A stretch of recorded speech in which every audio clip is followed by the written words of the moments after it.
So I used to be addicted to Tetris. Once I got that under control, everything just fell into place. Jesus Christ. And I was reading in the Bible the other day that God said to John, "Come forth, and I shall grant you eternal life." But unfortunately, John came fifth, and he won a toaster. Kiddo. I just had a Whopper at Burger King, by the way. It took 2 flushes for it to go down. Oh, come on.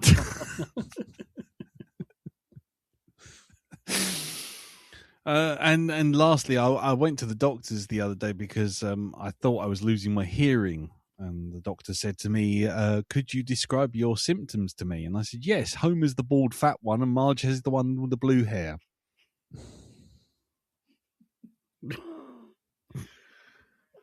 No? Nothing? No one? Anyone? Is this on? Hello? Yeah, I'm just going to give a pity sigh to that one.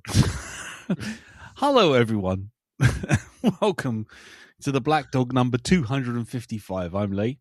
I'm Darren. I'm Jim. I'm Elton. And this week, we'll see how everyone's week's been. We will see if there's any feedback for last week's episode. And then we will move on to this week's episode, which has suddenly become a time travel season. The third in our time travel season. I would say time travel month, but then time's relative. Bit like your Uncle Frank.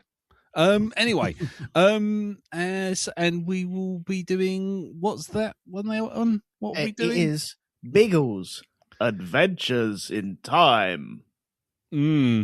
Adventures in Time.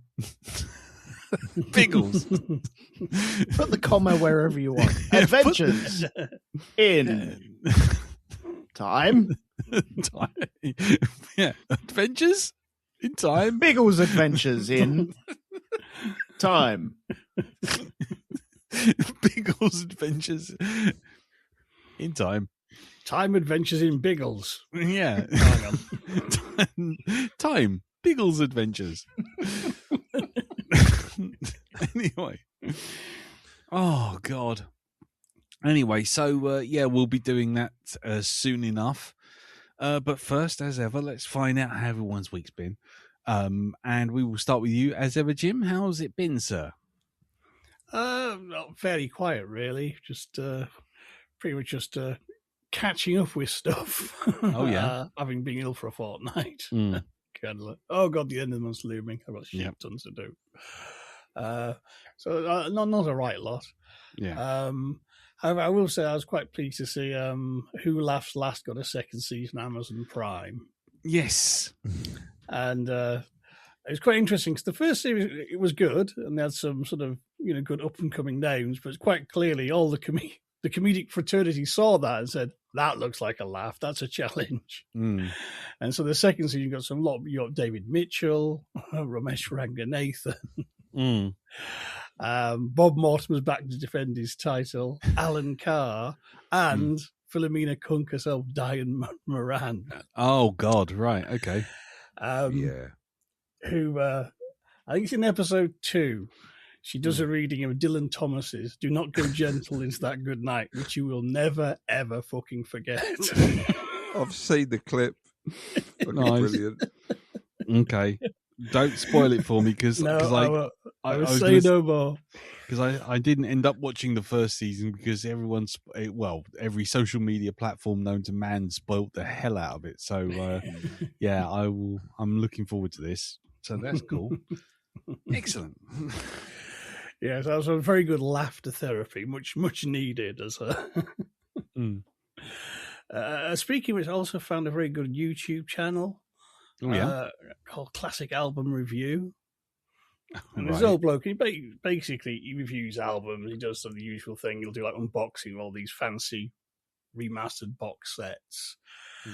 But he also does like top tens of sort of most hated bands and worst prog albums and things like this. And he obviously he knows his stuff. He's very intelligent, very articulate.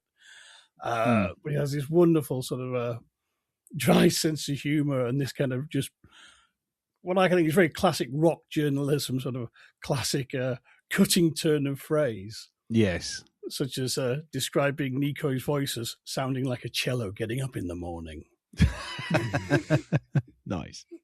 And saying of someone else, I'm no proctologist, but I know an arsehole when I see one.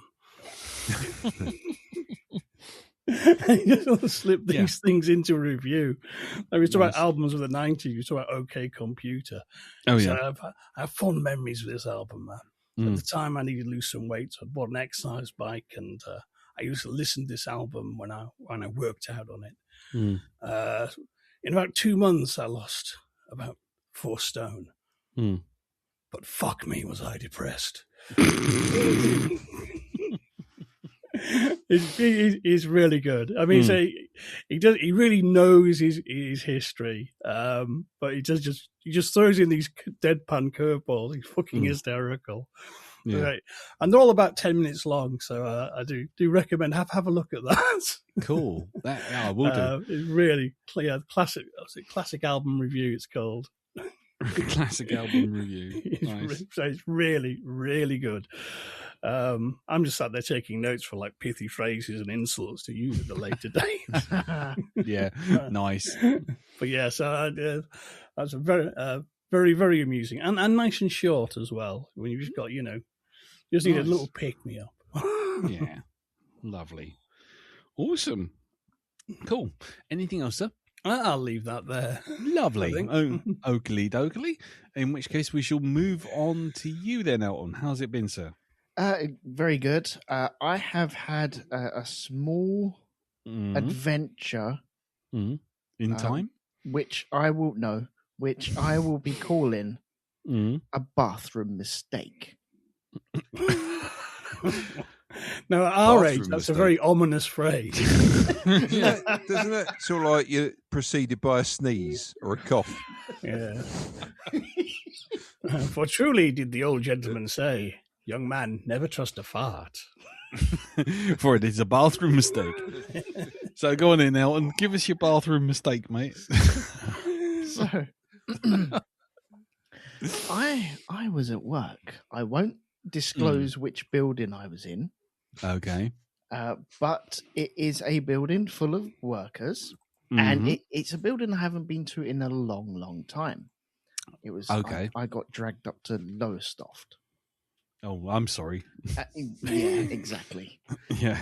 And I haven't been there for a number of years, and I was working there, and I got taken up to the top floor and shown where things are, and I was like, yeah, I know where stuff is. It's fine, no worries. And I remarked to the security guard up there, this floor used to be buzzing with people, and now is completely empty. The top floor in this building completely devoid of any people there. There's desks, but nobody using the desks. There's no coats anywhere. There's chairs, but there's no computers or anything that's on or anything like that. It's just completely dead. Right.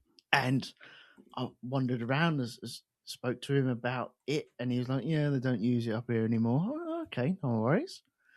And because I've had such a long drive, I think I had a 2.5 hour drive to get up there. So kind of busting for a loop. Yeah. And I started doing my work, and I got things ready, and I was working on it. I was happy with what was going on. I was testing things, and it's like, now it is time. Now I'm settled. It is time to relieve myself in the bathroom. Not that way, just let's have a little piddle. Okay. And I haven't been here for ages. I used to come here, maybe 2017, 2018, I think was the last time I was there.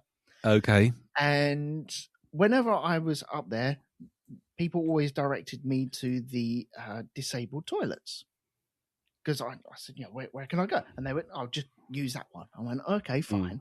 Okay. And so this time, because I don't know where the actual toilets are on this floor. Okay. And I thought, well, that toilet's there. Okay, fine, I'll use it. Walked up to it, and it was locked. But when I go to these places, a lot of these disabled toilets are locked just to stop people from using them. Okay. I've got a bad feeling about this. Yeah, you do. Me too. Yeah. And so I couldn't see the actual toilets anywhere. So I thought, okay. I knocked on the door. No answer. Right. Knocked on the door again. No answer. I thought, God. okay, fine. I know how to open these doors. So I went and got a screwdriver. Oh God, no! No. Oh my word! No, I got. Do you know what? I've got one word in my head. Would you like to know what that one word is? Go on. Death. As in DEAF. That's what I'm thinking. Right? Okay? Yeah. I'm laying out. I'm just going to put that right there. Go on, Ellen. Go on. Go on. So I walked up to the door and stuck the screwdriver in and started turning it. Oh, no. And it wouldn't turn at first. I was like, oh, okay. So I knocked on the door again, just to make sure that I'm not, being an idiot. And so I shoved the screwdriver in there again, started twisting, and I felt like it kind of sprung back. I was like, that's funny. So I just turned it harder. Oh, and no. it unlocked. No. And this door flung open. I was like, oh, God. Oh, sorry. And it was a security guard. Oh, sorry. I don't know where the toilets are. And he was like, okay, no worries. And he came bursting out. Yeah. And he obviously forgot to take his lady friend that was still in there. And she looked very, very cross at me. Very, very, very cross at me. Did she refund him? But she had that cross-armed, stamped feet type look. And I was like, oh, okay. Do you know where the toilets are? Had you interrupted a major transaction? He couldn't look in my eyes for the rest of the day. Wow, that went so many different places. Where did this lady travel to? Was she still in the building, or did she catch the bus home? She had the attire of one of the cleaners at this building. So she just was in there polishing taps. She was probably polishing something. I think she was polishing a knob or something. Yeah. The doorknob. The doorknob is what you're referring to. Yeah, exactly, Lee. Possibly, What did you think yes. I meant? Good Lord. God. Right. Okay. Did you see her around the building afterwards? I did not. No, she vanished like it was like poof, and she was gone. Kaiga Sose. So you're saying it was Kevin Spacey that came out the toilet? It could have been. He wouldn't look me in the eye either way. So yeah. He's out of the closet yet, but anyhow, carry on. So right. Yeah. I probably won't be doing that again in future. Did they not say anything to you? Oh no. I wasn't in the wrong. I was clearly not in the wrong. What, the man who actually sprung a toilet door open using a screwdriver wasn't in the wrong? I knocked several times. They had plenty of time to say engaged. That's all they needed to do. Say that. I mean, in fairness, her mouth was probably full, and he's deaf. I mean, you've got to take things into account. Probably, yeah.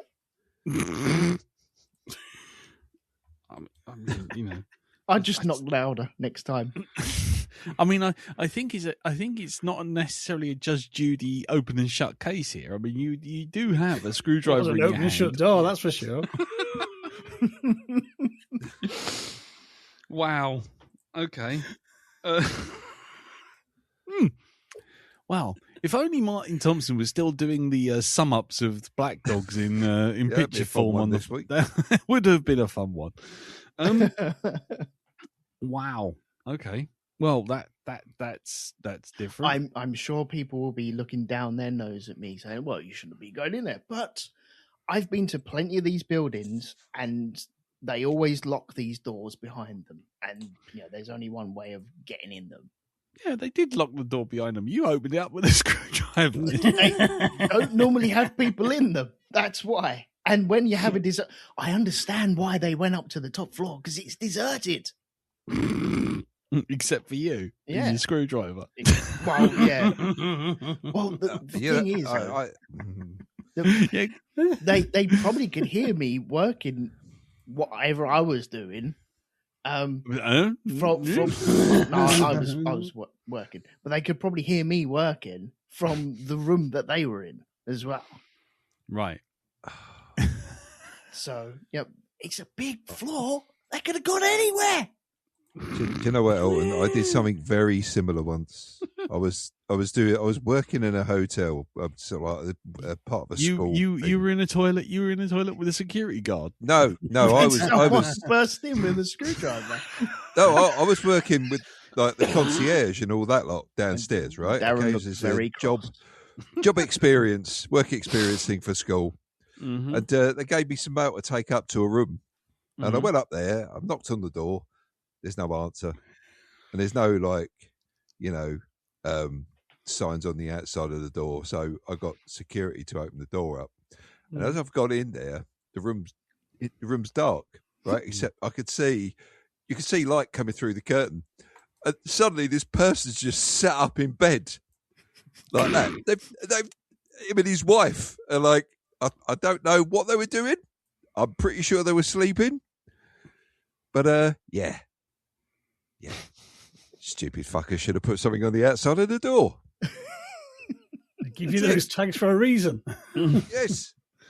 Those little do not disturb signs. Okay. Or maybe they were waiting for you, Dal. Maybe you were being sent up. Maybe it was Epstein Island too. You were being sent up. Well, maybe it's that like, aha, we've been expecting you. Please take your place in the cuck chair at the end of the bed. Yeah, we've been looking at you from across the bar, and we like your vibe. Yes. Okay. Concierge this. Could you service my towels, please? Chicky bow cow. Chicky bow wow. I've been really trying, baby. Cool. Elton. That's it. That's all I've been sure? doing this week. Are you sure? Yep. That's all you've been doing? That's it. Okay. Well, I mean, all I've got left to say is, even before she can get her knickers on, I've seen everything.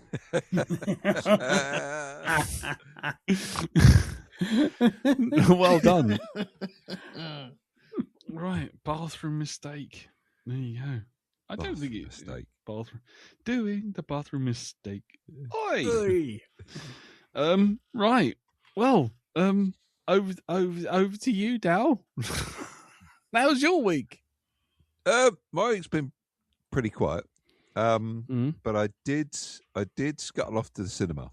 Yes, this week, yes. And I think you'll be able to join in with me on this one, or we can wait until your week. No, it's all I've done. It's all I've done this week that I want to talk about. The rest of the things I want to talk about my week, I would involve me either giving too much away or basically screaming into the void for 20 minutes. So you probably don't want either of those things. Okay, well let's have a dual. What we've done with our week. What we've done with our week. This one activity that we've done. And it was going off to see Project Hail Mary. Yes. I absolutely fucking loved it. Me too. I came out of that film with a fucking song in my heart, I must admit. I just love it. I just love that film. Just fucking brilliant. Really, really good. Such a lovely film. Well shot, well acted. are just funny as well. Mm. As well as sometimes really, really sad. I will admit there was at one point it got very dusty in that cinema. Did it? It got really fucking dusty in that cinema at one point. Yep. Honest, I could feel the wetness on my cheeks. Are really good. As opposed to what it normally is, the wetness in the seat of my pants. But you know, there you go. Thanks to that security guard and Elton peering through the door with a screwdriver in his hand. Yeah. You're sweating Yes, like a glass indeed. blower's Yes, ass. Oh, it's like a painter's radio.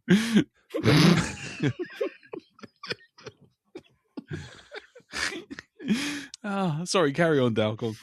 So yeah, I highly recommend it. I can't recommend it enough, really. And I don't care if, you know, the science doesn't all make sense, or, you know, people can pick a hole in it. As far as I'm concerned, that's not what this film's about. It's definitely about Ryan Gosling's character and how he handles his situation that he finds himself in. I saw a funny review, a one-line review for it the other day, which I kind of made me laugh, which was it's a movie that spends 2.5 hours proving that men will only make friends with strangers if the entire universe is at stake. Yep. And it is that whole buddy thing in this is just beautiful. Just really well done. There's an awful lot of heart in this film.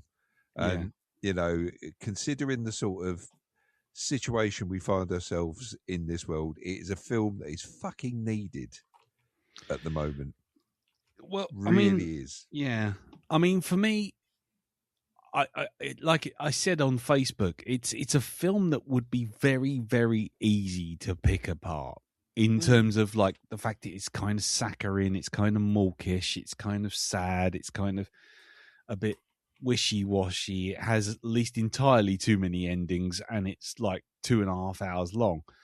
But it's all delivered with such sincerity. I mean, this is what me and Carol were saying. We came out the cinema, we went to see it at Leicester Square in the morning on Sunday morning because it was like the only place to see it without 1,000 people in the fucking cinema, and I wasn't going to sit for 2.5 hours in a cinema with a bunch of yobbos fucking looking at their phones. And and we both said the same thing, that you come out of it thinking, well, if any other film had pulled the shit that this does, you'd be sitting there going, what a pile of old nonsense. But because Ryan Gosling tries this, is incredibly likable in it. The situation, I mean, there's a lot of films in it where lots of films where he plays like emotionless, sort of like reserved, buttoned up man, and you know, I just bounce off him. But this and was it The Fall Guy and of all things, good guys as well.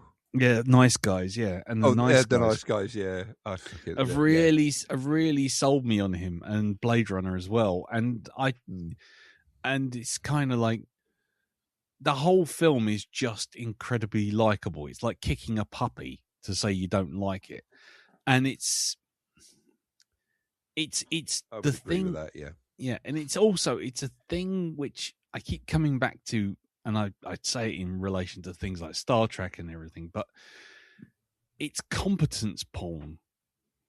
It's even if, even if bad things are happening or if situations are terrible and you're getting, there's emotional problems and things to work through, that doesn't mean that you're going to sit there and hug your knees for 6 hours waiting for something to save you. You're going to sit there and work through the problem, just like The Martian. You take it one step at a time, one foot in front of the other, fix the problem, work the way through the problem and work it out. And it's one of those films I feel like, even though it felt entirely too long, it also felt like it was entirely too short. I could have watched them another. Yes. I could have so watched I. another. I could have watched another 30, 40 minutes of that, of him working shit out. I think when the film tries to have like, oh, we're going to have an action sequence and we're going to have a couple of climaxes at the end, it kind of wobbles a bit, but it's delivered with such charm and fun, and it's not patronizing. And I just came away thinking, any other film pulled that shit, I would be giving it a kick to the curb, and I couldn't. I was just like, yeah, I really enjoyed that. I would also just say that, interestingly though, and again, both me and Carol came to the same conclusion, which was, as much as I enjoyed it, it's not a film I think I would rewatch often. Whereas if I stumble onto The Martian, for example, on TV, I'll work my way right through that no matter where I jump in. I think if I came into this halfway through, it wouldn't work in the same way. You have to deliberately sit down and watch it from the start and get invested in the situation, because of the way the format is, of the sort of flashbacks and the flash forwards and all that kind of stuff. It's not a linear movie, so you kind of can't just jump in and say, "Oh, I know what's happened here." You have to kind of go, "Oh, I have to remember what bits they've revealed and what bits they haven't revealed," and that sort of thing. So overall, though, I loved it. I thought it was a really good film. It's probably my favourite film I've watched in the cinema this year. Yeah, I would agree. But then again, it's been quite a sad patch of movies since January, isn't it? Really, let's be honest. Yeah, just a bit. But anyway, yeah. So yeah, thumbs up from me as well. Indeed. And yeah, I'm just trying to think if there's anything else I watched this week. I don't think there is. Oh, one other film. No. Sorry, that was last week. So yeah, that was it. I was going to say, you're not going to mention bloody War Machine again, are you? I was actually, yeah. But no, that's been done. That shit's done now. Yeah, it's played out. Yeah. Apart from maybe watching. Oh, I tried watching Legion. Legion, which is the Dan Stevens X-Men thing. Steamy Dan Stevens. I do declare. Exactly, being all X-Men and stuff. Yeah. I just realised where that was from. Sorry. Yeah, Steamy Dan Stevens. But you've heard of Steely Dan? Well, it's Steamy Dan now. Yeah. Exactly. Wow. Ricky, don't lose my number. Yes. A very, very interesting show. I think I'm going to have to rewatch that episode again, because I think you need to be sat down with your full concentration on it. Because it's quite a mind-boggling show, all to do with a man who doesn't know or can't quite work out whether things that he's seeing or hearing are actually real or not. Of course, because it's an X-Men show, it's like, well, I think they probably are. Yes. So yeah. Okay. Interesting show. I'll be honest with you. The reason I haven't gone anywhere near it is because it was directed by the same guy and created by the same guy who did Alien Earth. So I have a distinct impression it's going to be so on the nose. It's like fucking like Pinocchio, But yeah. So I have no interest in it, to be honest. But cool. Check it out and let us know what you think of it when you get to the end. Anyway, right. Anything else, sir? No, just that. Right. Cool. I mean, like I say, I haven't got anything else to add apart from Project Hail Mary, and I'm still watching Scrubs. Still undecided on it. For me, I'm still a bit on the fence with it.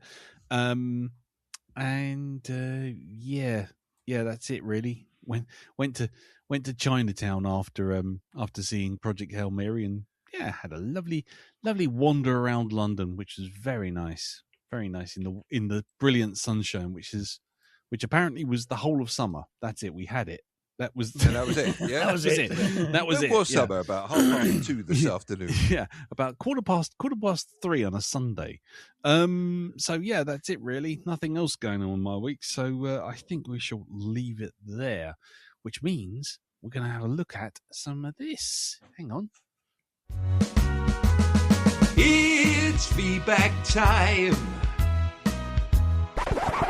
Yeah, surprisingly, feedback time, because good luck, have fun, don't die. We got some feedback. Not necessarily for the film itself, but for things like Sean Gleason, who mentioned after Darren mentioned playing Dungeon Keeper. Was it you? Oh no, it was you, Jim, wasn't it? Dungeon It was, Keeper? yes, yeah. Who said Sean Gleason goes, I loved Dungeon Keeper back in the day. On my old PC, I remember changing the date on the computer to a day with a full moon, so I'd get hidden levels that would open. That's there right. Yes, the full moon levels. Yeah, and he continued. Yeah, and then Sean continues on with, and I stand with Elton for the 28 Days Later movies. The first one was a good movie, and I'll take the Highlander route for the rest. Mm-hmm. So there you go. Oliver Monk jumped in to say, as an adopted Brummie, because I had fun getting to Birmingham. My pain with Birmingham is still continuing, but I shan't be talking about that. That's a work thing. It's going to make me scream forever. But Oliver goes, as an adopted Brummie, I fully agree that New Street Station is a fucking nightmare, although Ozzy the Bull is cool, because there's a big sort of like steampunk bull that's about sort of 30 foot tall. But other parts of the city are also quite presentable. At which point Murray, the Pieman Christensen, said, agreed, I bloody hate New Street. Also, every platform is a dingy pit because some idiot built a shopping centre on top of the station. And I have been stranded a while changing trains between the red and the green zone bullshit. I'd rather be stranded at Crewe. I have no idea. I've never been to Crewe. Crewe's pretty bad. Oh, right. Okay, fair enough. Yes. It's not a happening place then, Crewe. No, not really. No. Okay. No, Crewe, Barney McGrew. Martin Thompson actually stepped in on the film itself, mind you. He said, I think I'm mainly with Lee on this one. Overall, I enjoyed it, but it was a bit of a mess, and it didn't feel like it hung together well by the end. The opening scene at the diner was probably my favourite of the movie, especially the references to past trips that Sam Rockwell's character had taken. This clearly isn't one of those time travel movies where he meets multiple versions of himself, though, because if he turned up at the diner several hundred times the same night several hundred times. And then there's the pure nightmare fuel. The creepy toys are the one thing, but that cat centaur thing was absolutely fucking horrible. One thing that creeps me out is zombie animals, and this had that vibe with a long neck all made up of screaming kittens. Horrible, and should be killed with fire at the earliest opportunity. There you go. Thank you very much. Thank you very much for that. Don't disagree with that at all.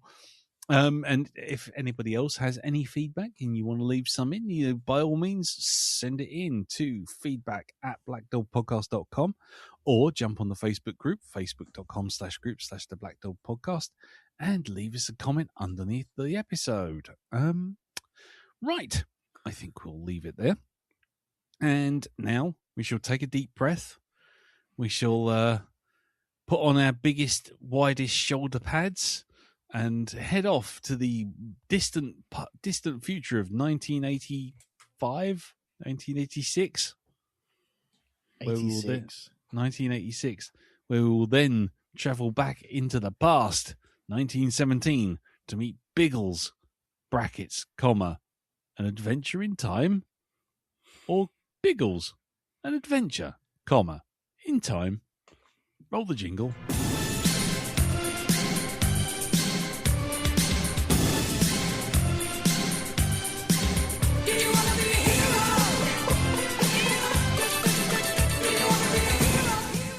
Right, so Biggles, Watto, chap, Biggles, comma, brackets, Avengers in time.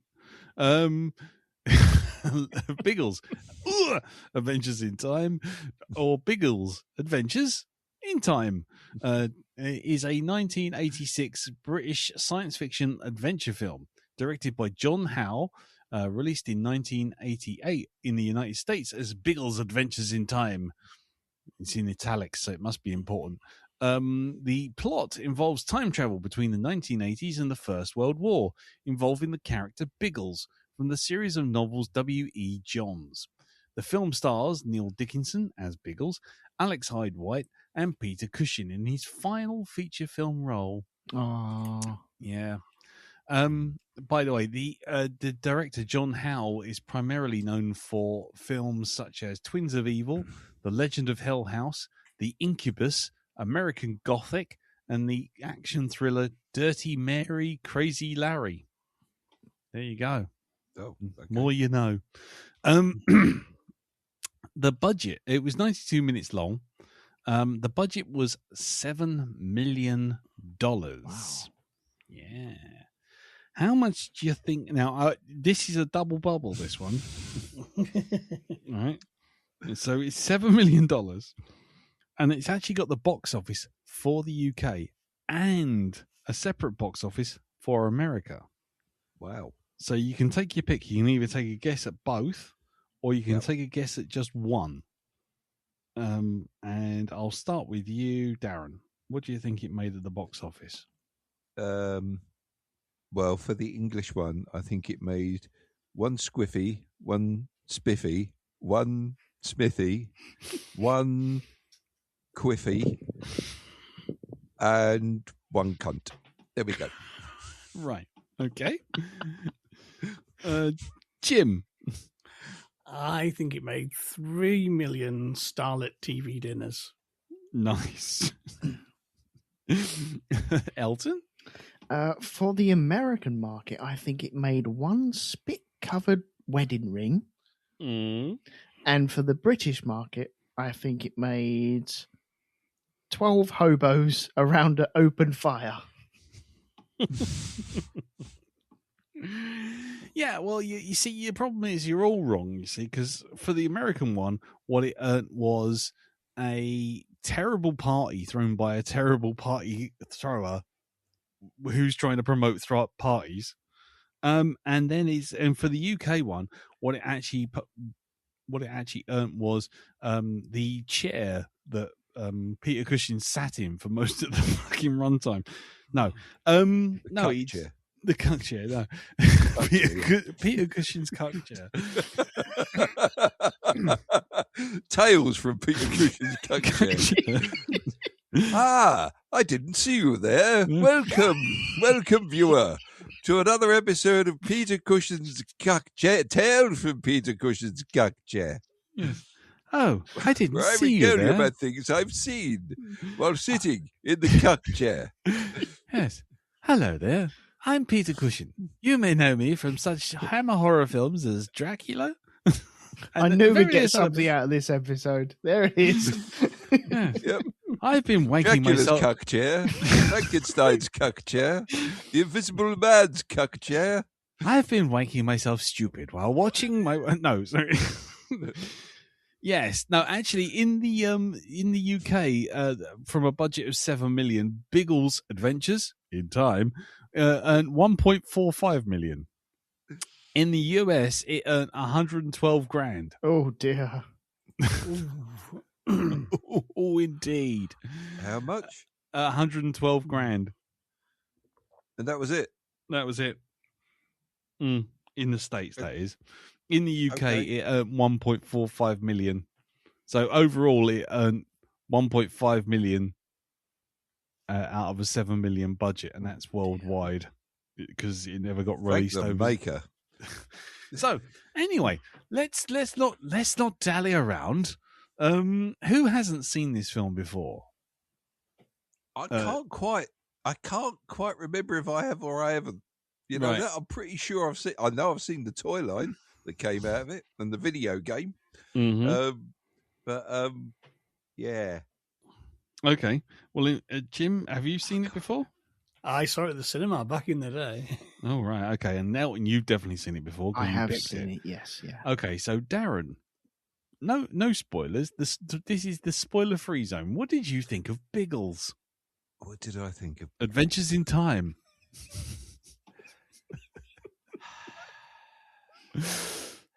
It's very 80s. It's very, very 80s. Right down to the synth soundtrack by John and Vangelis. I was surprised. Mm-hmm. Are you dissing that wonderful synth soundtrack? Yeah, no, I'm not at all, Jim. No, I'm sorry. Have I displeased you? Hold on. I should assign myself to Cushion's cut chair. That's what I would go and sit there and think about what you've done, Darren. Cushion's cut chair.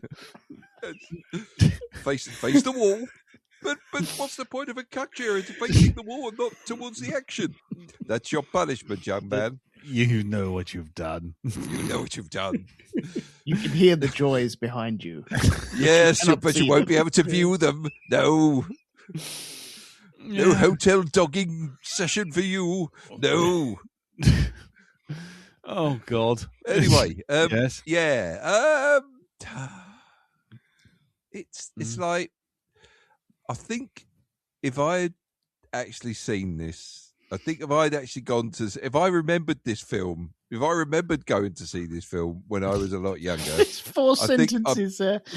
I think I would have probably enjoyed it. I don't know.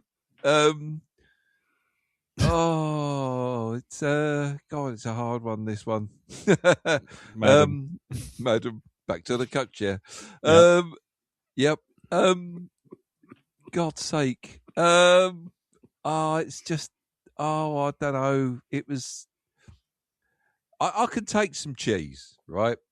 I can. You know, I can weather the cheese storm on a lot of films. Mm. This was a bit much in places. Was it? Yeah. Mm. I don't just. Yeah.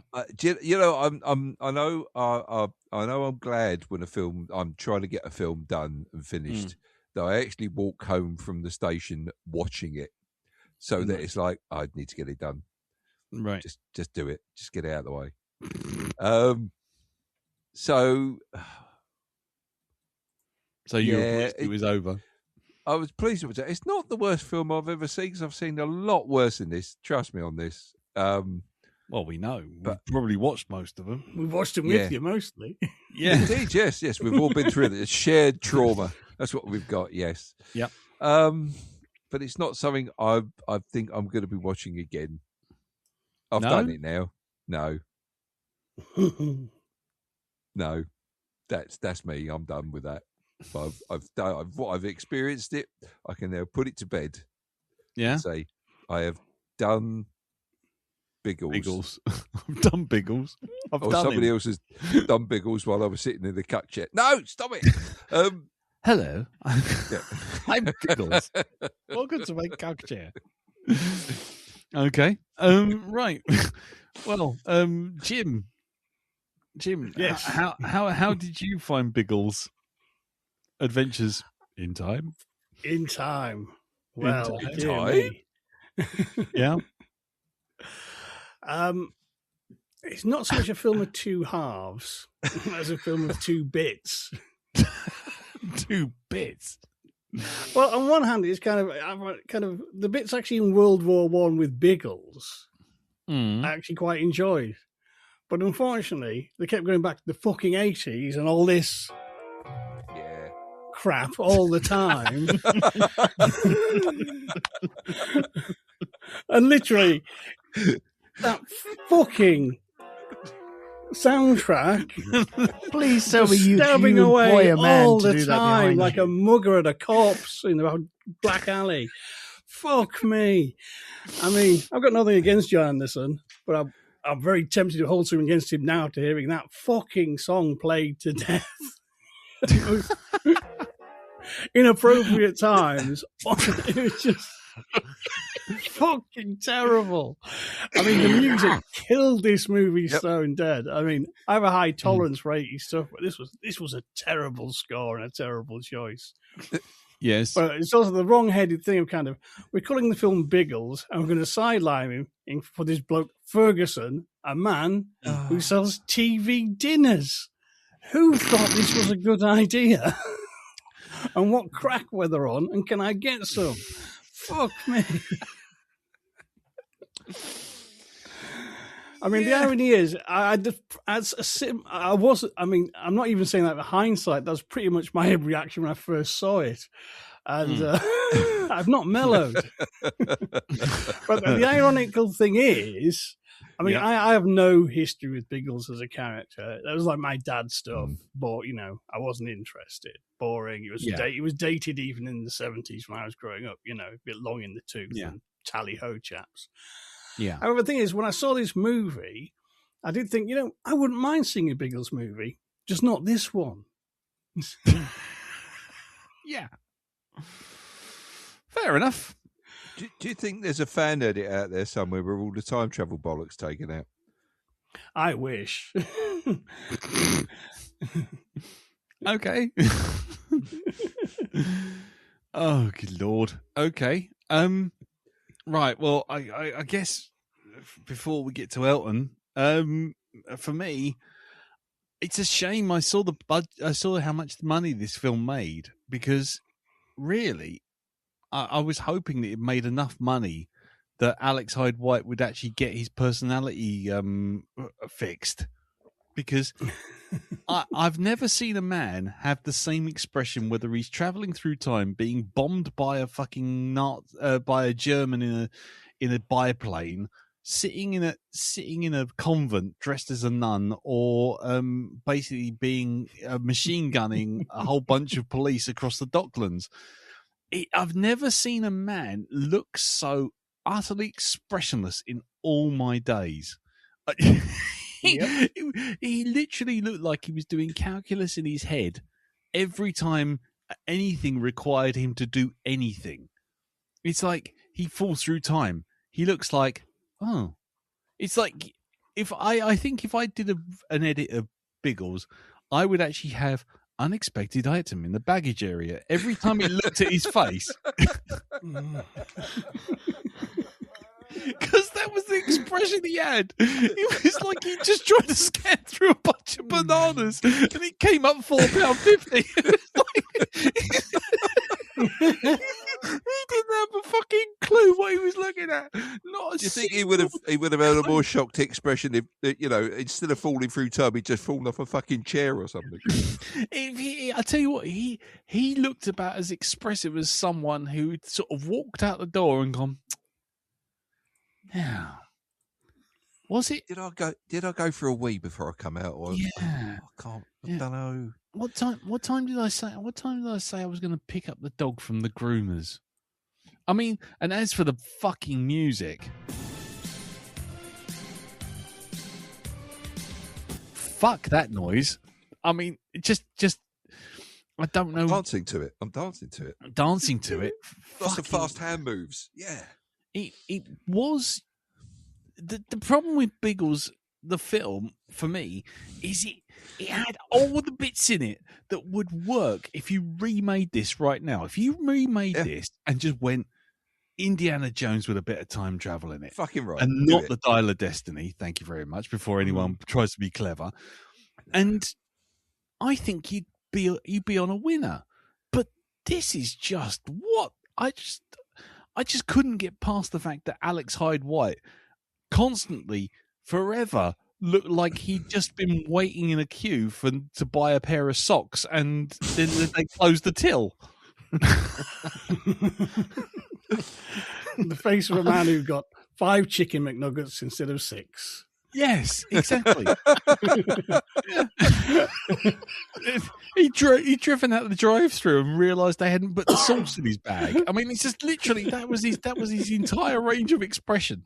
You know what this reminds me of? It's that Captain America meme where they say on every single poster that's got Captain America on it, he always looks like a seagull's flown down and stolen his hot dog.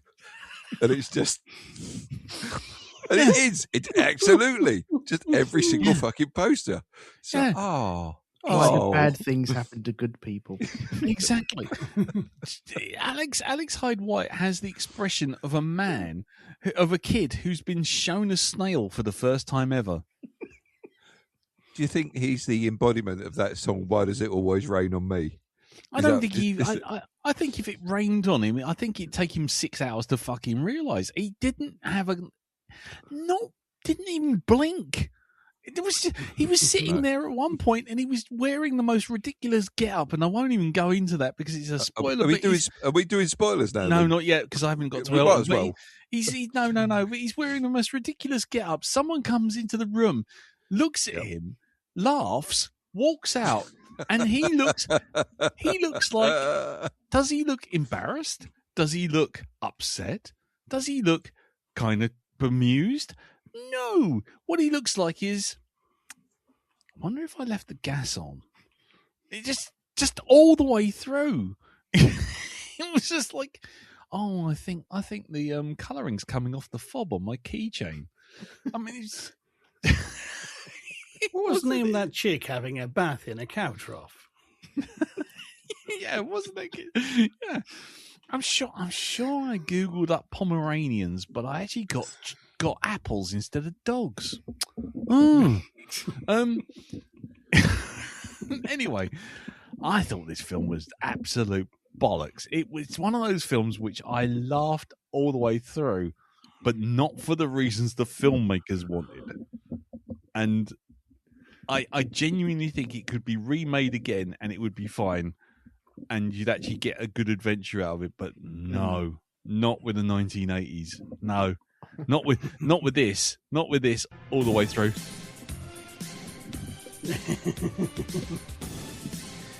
I mean, this is like the final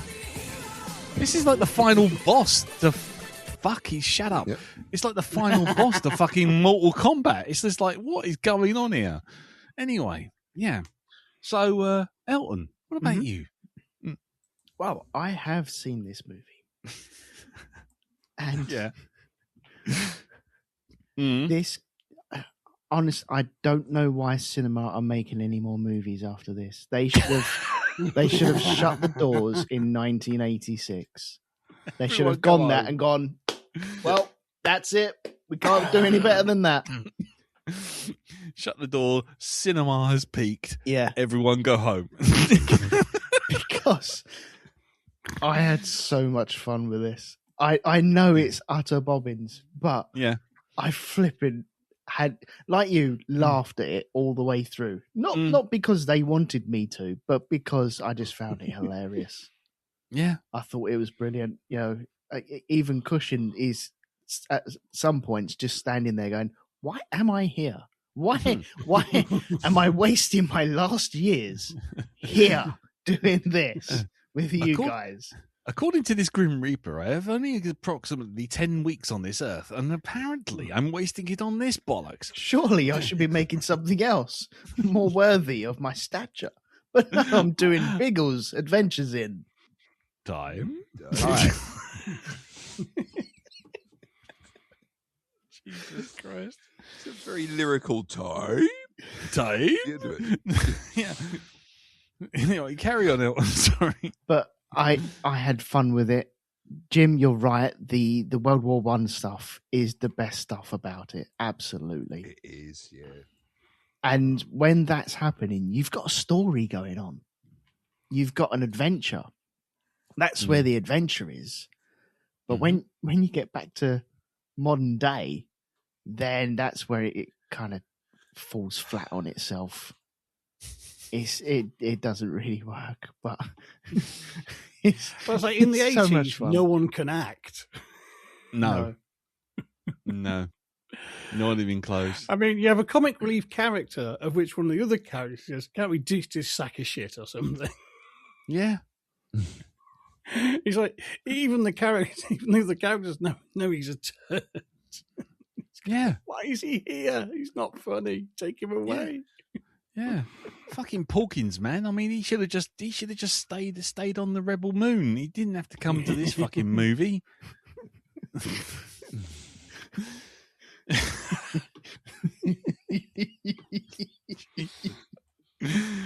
Oh shit! Let's stink up the fucking place for the rest of us. He got shot down over the Death Star. Fucking take the hint. Yeah. Anyway. Oh my god. Right. Okay. I mean, you know, it is time for the spoilers. Yeah. If you haven't had this film spoilt for you already, I don't think you're going to miss anything. But anyway, here we go. Spoilers! Spoilers!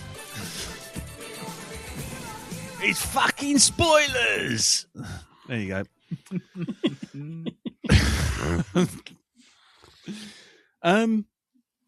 Where do you want to start? Can I?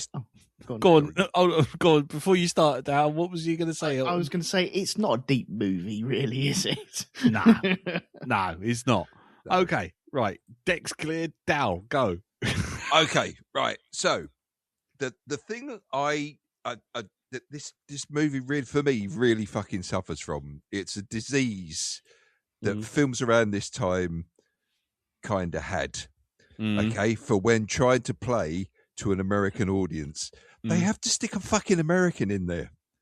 Just an American of some kind, of some description, who's very streetwise and comes from another time and comes to the time this thing takes place, and just so they think the American audiences need that to fucking explain what's going on.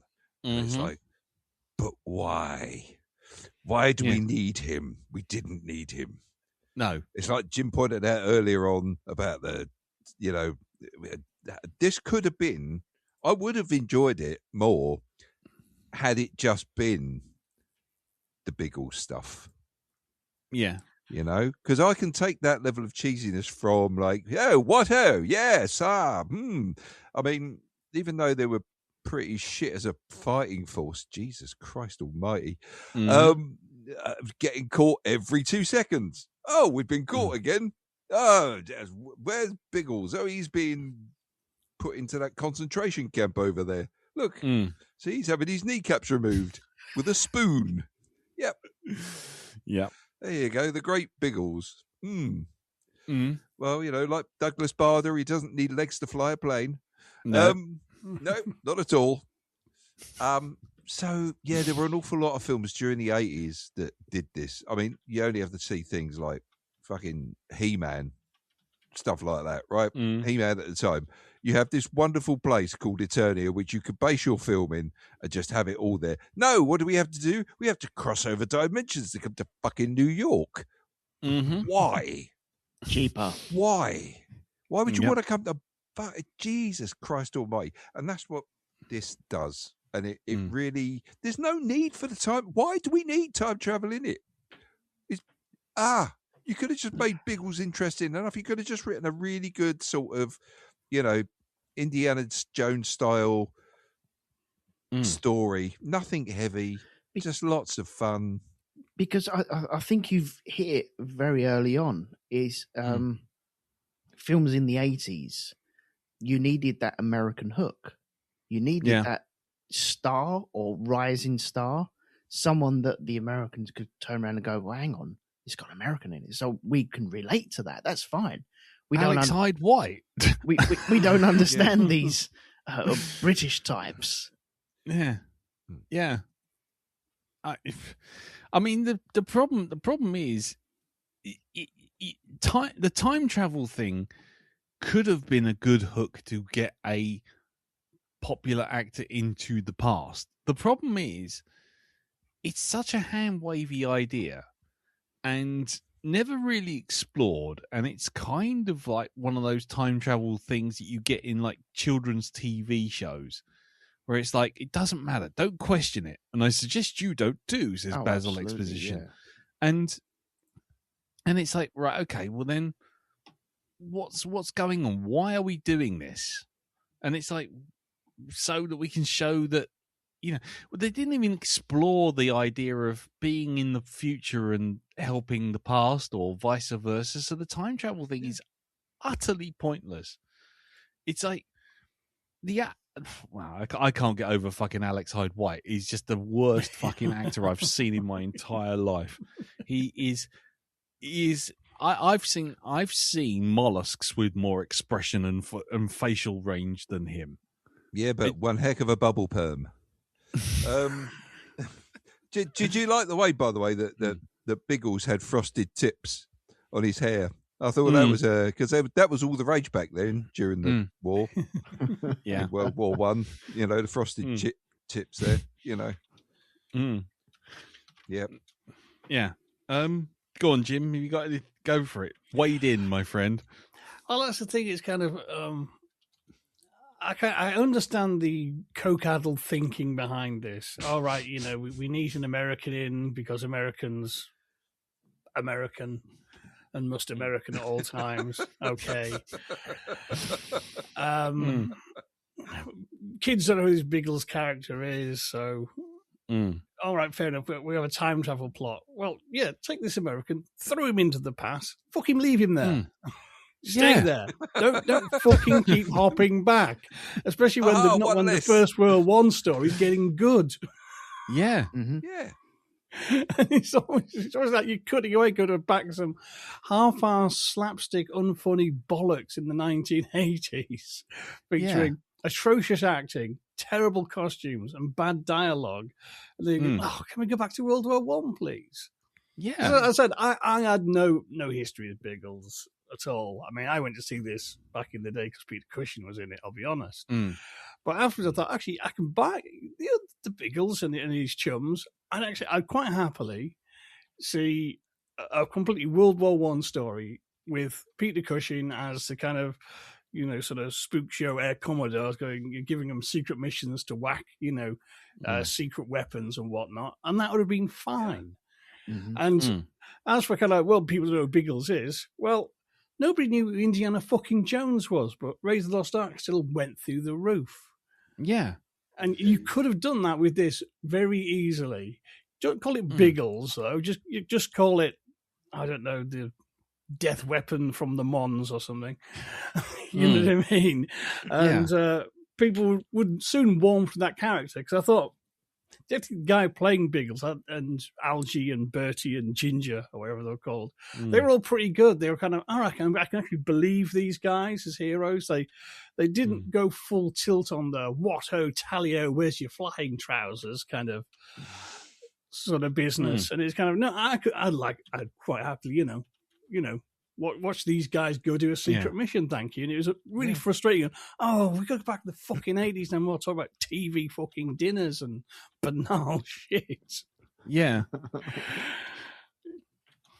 I mean, the problem... I mean, when he woke up in that nunnery and Algie pulls the gun on him, I firmly believe, go on, just plug him now, please. Fucking kill him. Shoot him as an enemy spy. Don't ask questions. Just fucking do him. Go on. Yeah. I know Biggles said, we don't shoot chaps in this night, we do business. But Mr. Monocle, he was ready to pull that trigger and wipe out that Yankee cunt right there and then. And I wouldn't have blamed him. And if he had, I think everyone would have cheered. Yeah, I think so. I mean, go on. Go on, Dan. No, go on. Sorry, it's something that happens a little bit later in the film. There was something that really did make me laugh. And that's the bit where Biggles is standing there and the plane's coming at him and he throws a grenade and it lands in the plane. You see the pilot go, and then it just flies along for a little while and disappears behind a tree. You see,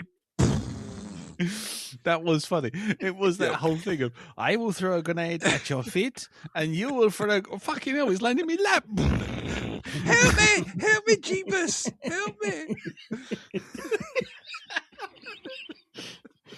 It does that classic 80s thing of going behind the building or behind Right. the hill or.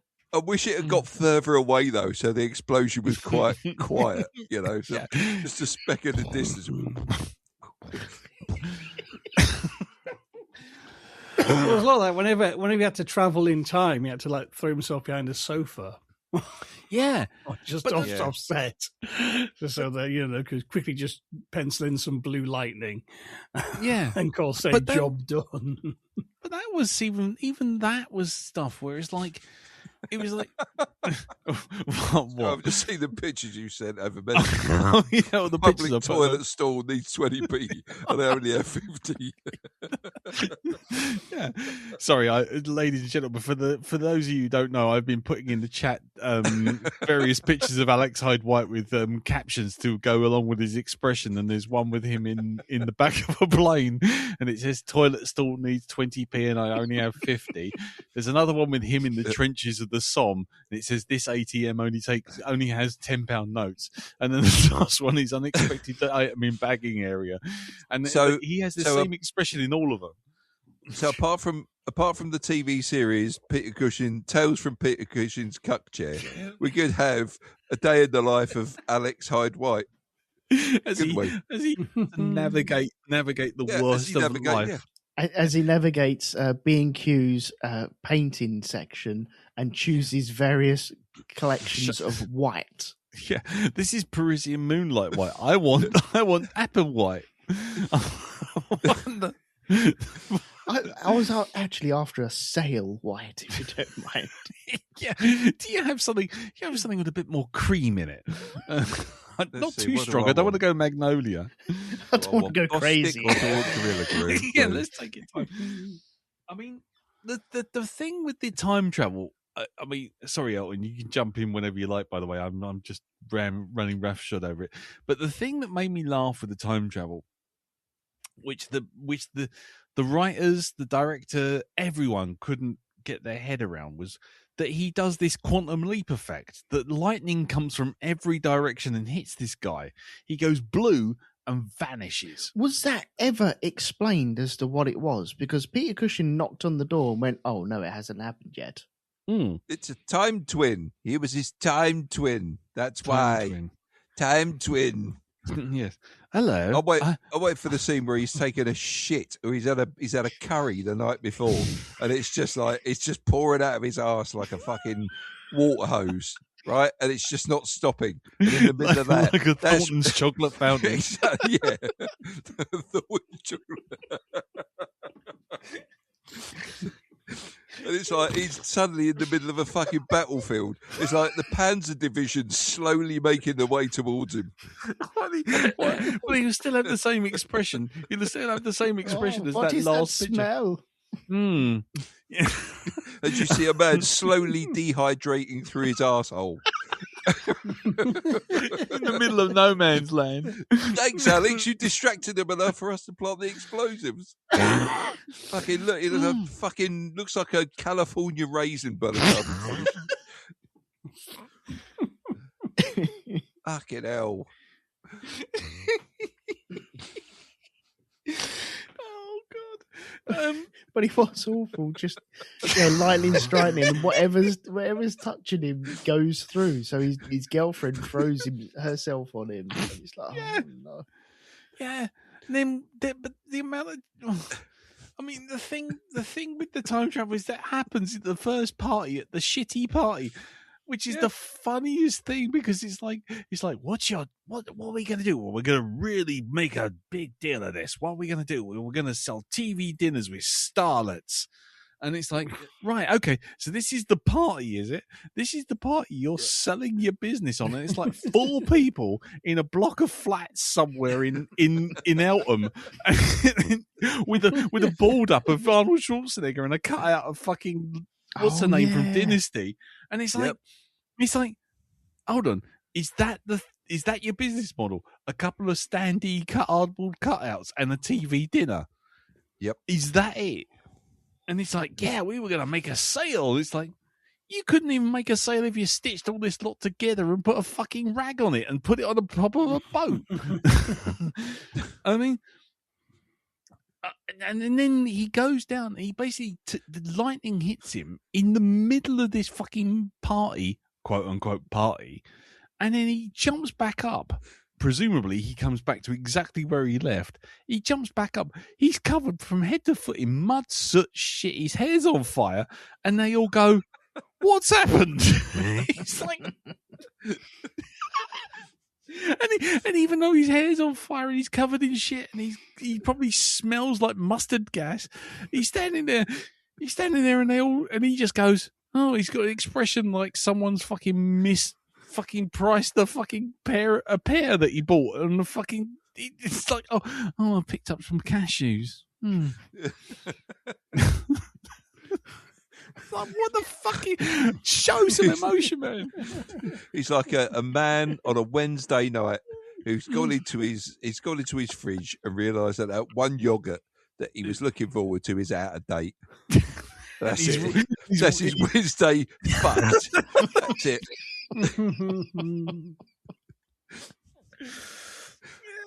He's got. Just go on. Yeah, he's got no Netflix or anything like this, so he's only got like 4 terrestrial channels that he can use to entertain himself. And Bake Off's not on.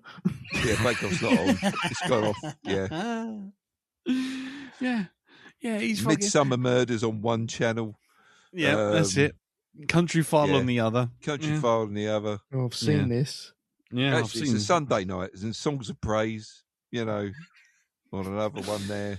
Yeah. All creatures great and small. Yeah. And he's sitting there watching James Herriot stick his hand up a camel's arse, a cow's arse, and in the background all we can hear is. Yep. It's like dynamic fisting action. Fantastic. He looks like he looks forward to the commercials to actually work out what they are before. Yeah. He does sound them out before anyone else. Yeah, he's the kind. He has the expression of the kind of guy.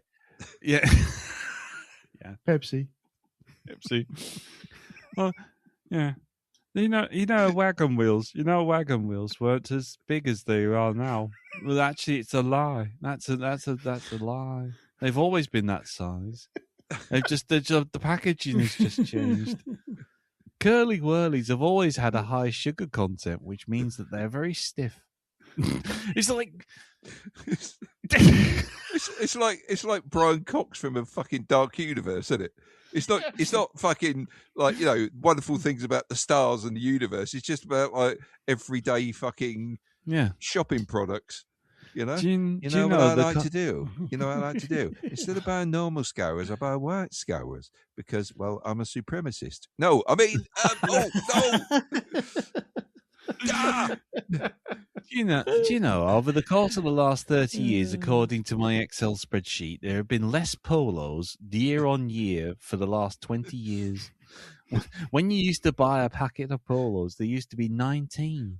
That's because it was ideally suited to the packaging and the machines. But now they've changed, and now we've got only 10. But the prices remain the same. Think about doing one of them. Punctuate with that every time he speaks. Then that's it. I've had a pretty confusing time in the supermarket. I found 2 tins of my favourite beans. One was marked 40p and the other one was marked 63p. I'm socially awkward, so I couldn't be bothered to ask which. So I just bought them at 2 different prices. Now play the music.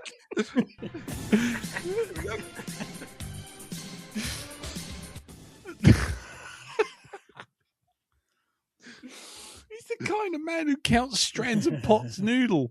Anyway. Oh, God.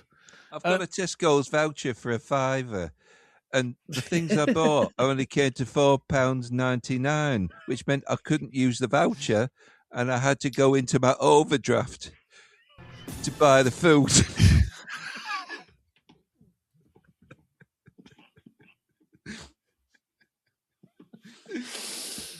Oh dear.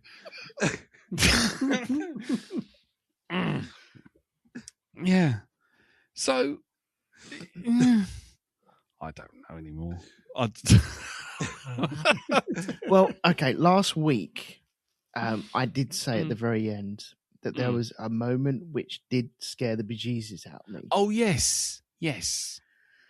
Can you work out which one that was? Was it the bloke sticking his face in the ceramic window while his head smoked while he was being hit with the sound wave? Absolutely. They used to scare the bejesus out of me. That did. I remember it being more terrifying than what it was this time round. Yeah, Because this time round it was quite tame. But yes. when she starts digging that guy's eyes out, I don't know why she's going for the eyes immediately. Yeah. But And she's it's like, what are you ripping doing? into That's a his dead face. person. What do you expect is going to happen, you dozy bins? yeah. They've just all been hit with a Honestly. sound. They've been hit with a sound wave that molecularly disintegrates like things like metal. What do you think is going to be left of this desiccated husk you've literally just pulled out of a pond? But why go for the face like that? Exactly. Oh, there's so many bad decisions, and every single one of them. I know it's a cheap production because everything looked like the back lot of L Street and Tower Bridge.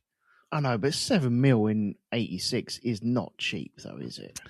No, but a lot of films were made in '86 for a lot more, and well, not much more. In fact, Aliens, which came out the same year, I think only had a budget of 14 million. Right. Yeah. So for double the price, you got so much more. One of the greatest movies of all time, yes. And I think The Fly which came out the same year, had the same budget. I'm just going to check that now because that came out the same year. Well, the budget for The Fly, the budget for The Fly was $9 million. So, Oh, okay. just to put it in context, they I filmed- understand for the making of this film, it wasn't so much the money, it was the time.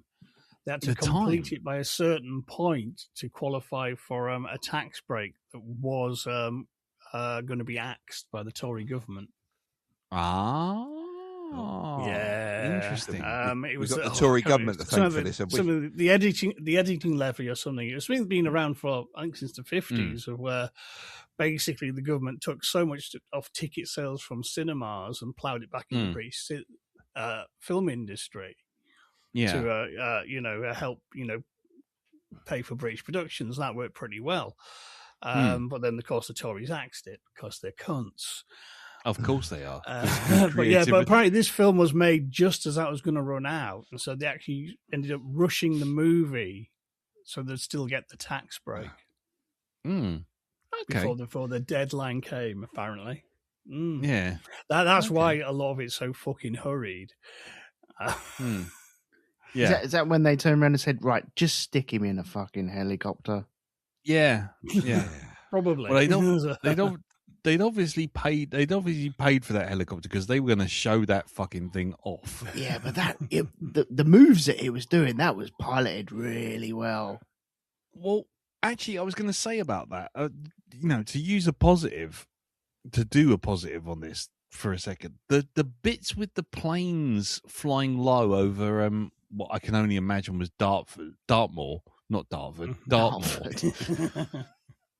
Because it looked like a military testing area, right, with lots of low trees, lots of big wide areas for roads to run through. It might have been the New Forest as well.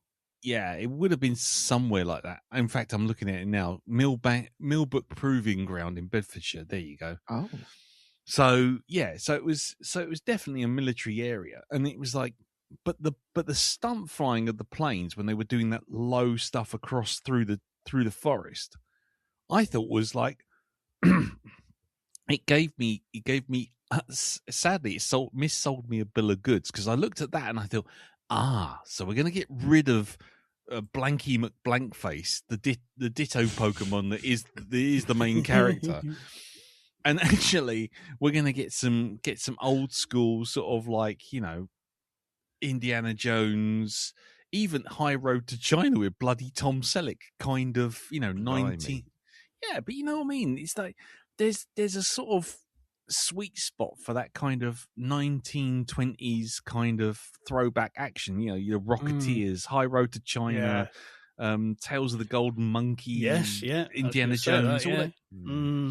all that kind of stuff where it's kind of, it's right on the edge of like technology improving, so you can stick magic in there and it can all be kind of hand waved away, and you can, it's that lovely sort of B movie ready to go kind of adventure setting, and even King Solomon's Mines and all that kind of stuff. Yeah. And I thought, that's where we're going.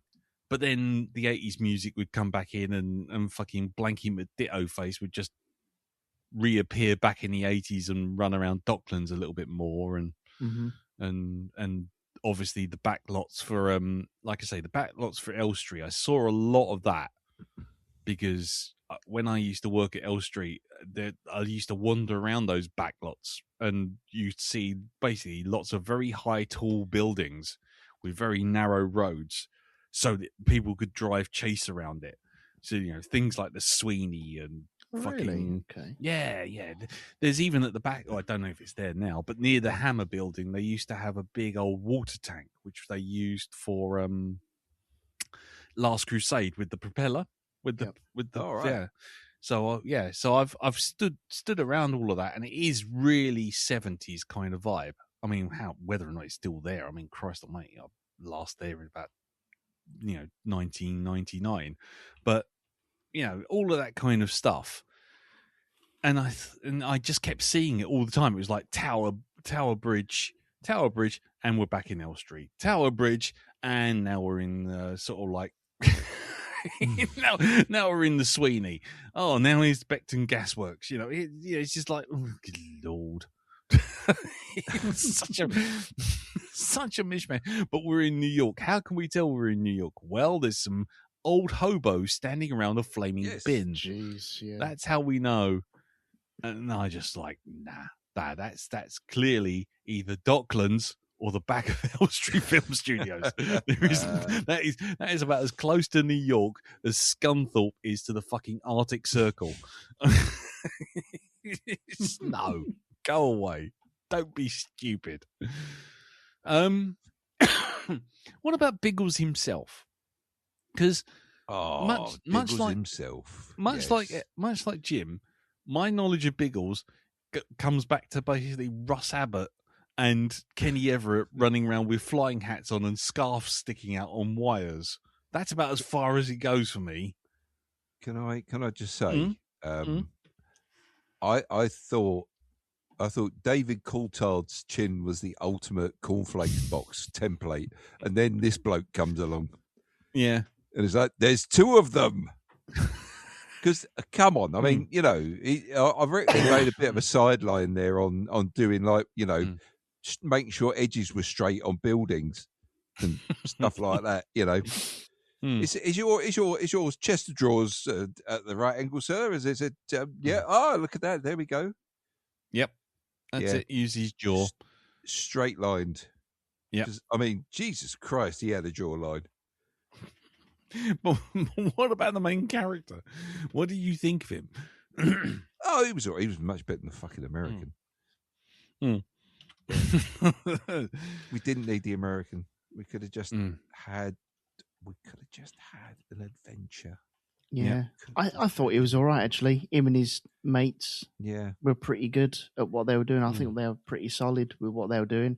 And it was all very swashbuckling type stuff of going through caves and going through broken down buildings. And it's just all the childhood type stuff that you really want to do. Great leather coats. You know, I don't know. I love the leather coats. They actually looked like they'd been in combat. They were all mucky and torn and kind of like, oh, right, that's pretty good. So, as I said, when I went to see this back in the day as a teenager, I had no interest in Biggles. But coming out, I thought, I'd like to see a Biggles movie, but just not that one. Yeah. You know what I mean? Lose all the 80s nonsense. Just give me Peter Cushing as the sat behind enemy lines, giving him a mission.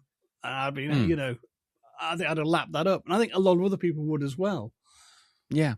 I think it'd have just worked perfectly because there's, as you said, there's something about that period that just it lends itself perfectly to adventure. Yeah, Definitely. And that's the thing. I think that's probably the biggest crime of this movie is that you kind of see the hints of an actual good adventure character. You know, like in Indiana Jones, like a, you know, well, basically like a was it Alan Quatermain or any of those kind of characters. You see that kind of empire, queen and country, Fritz, off we go, sort of thing, and you know, it's completely and utterly squandered just so we can see Mr. TV dinners. But I don't know if they'd be able to pull it off the same way that they did then. Because I think it would be kitsch nowadays. I think you could probably do something with it, even if you did like a League of Extraordinary Gentlemen type thing, where you had, you know, different British characters from other things, like, I don't know, fucking put it slightly towards World War II and have Biggles operating with Dick Barton, special agent, that kind of thing. You know, there's stuff you could do, but I like the high tech angle of it as well, where they're, you know, the enemy has always got this, like, you know, special equipment, like they did there. I mean, that was a pretty good storyline as well. It's like, oh right, they've got a sound weapon. Yeah. You know, what can we do with this? Oh, I know. What we'll do is we'll jump in a helicopter and fly it with a beach ball attached to the side, shall we? Yes, let's do that, because that'll reflect the sound back. Yes. Yeah. Yes. The finale. Chekhov's big speaker. Yeah. Not just check. The fact they had fucking a whole payload of fucking bombs on there, you know, what were they for? Because me personally, I wouldn't have stuck myself in harm's way. I'd have just flown over the top of it, because it doesn't tilt back. Did you notice that? It just fucking fires in a straight line, this thing. So I'm just going to get this helicopter. I'm just going to park it over here. And yep, there you go. I'm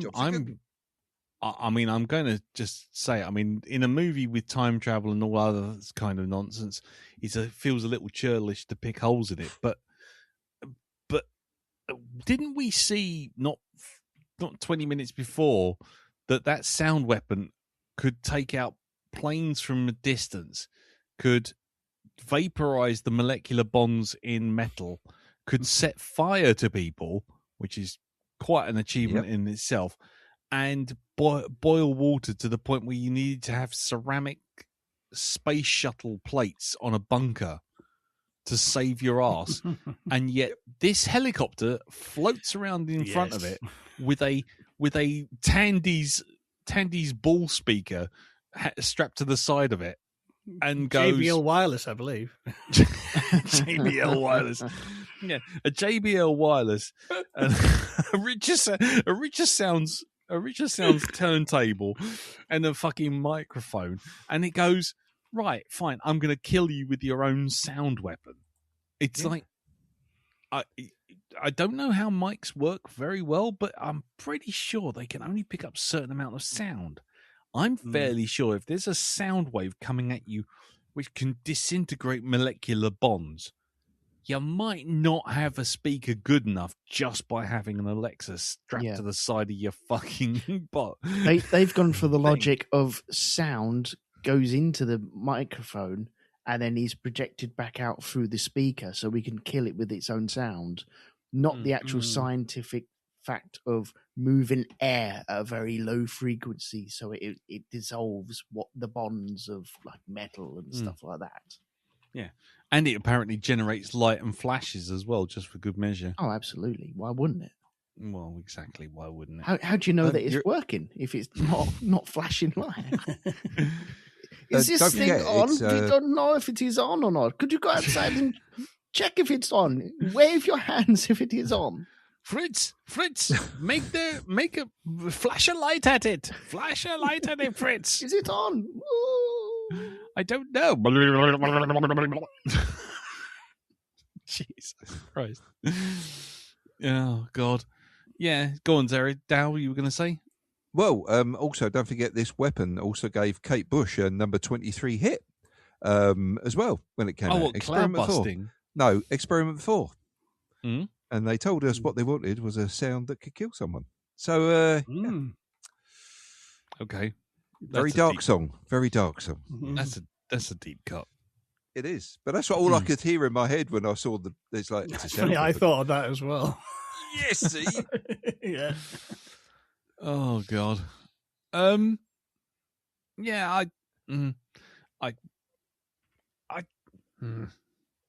There was so much that could have been made right with this film. It's a real shame. Mm-hmm. It is a real shame, and I can see why it's a cult movie, isn't it? A lot of people say it's like a cult movie, and really dig into the fact that it's like it is the way it is. I don't think I'll watch it again. Do you guys? Do you think you'll ever watch it again? I've done my time in hell. I'd watch a fan edit of just all the World War I Biggles bits. Yeah, for sure. But, no. But I can't sit through John Anderson whelping away at inappropriate time. I mean, the thing is, this movie would be so much better if you had a nice, like, John Williams score. Yeah. Or if you just have the John Anderson for the 80s, then when you went to World War I, you went to orchestral. Yeah. Oh, that would be a good idea. The fact they put this horrible 80s music on the World War I stuff, it's kind of, oh, God, that's really grinding my gears really badly. It's kind of... Well, I'll tell you what happened there. It's like having a picture hung off centre. It's kind of... Yep, that's it, yeah. Yeah, what that was, you see, because John actually performed with Vangelis quite a bit, and what he produced there was he got Vangelis to stand at the top of a staircase, playing away on his synthesizer, and unbeknown to Vangelis, he suddenly applied the foot to the back and just went, "Take that, Vangelis," and then recorded the sound of him playing that as he hit every single step on the way down the spiral metal staircase, which is what we got as the incidental music there. So, little known fact. Top tip. This also made me want to slide down ladders the way that they did. Yeah. Dear boy, can I borrow your ladder? Of course. Yeah, of course, sure, mate. Yeah, of course, mate. Of course, mate. I did it once from my dad had some scaffolding up, and I tried it on that, and flipping how you go quick. You go real quick, especially when you're like 10 years old. You're like, oh yeah, it'll be fine. It's like the movies, isn't it? And you're just falling, basically. Yeah, you're falling with somewhere to grab onto as you give you a full sense of security. I mean, even if Alex Hyde White had his knob out trying to stop himself on every rung with his little willy, he was like, I mean, like sticking a card in the spokes of your bike. I mean, even then, I think he's still have a wet sound. Yeah. Yeah, even then, I think he still have an expression like, bus stop shut. His face would be like, oh, there's one less raisin in this bread. There should be more. Oh, they don't have taste the difference.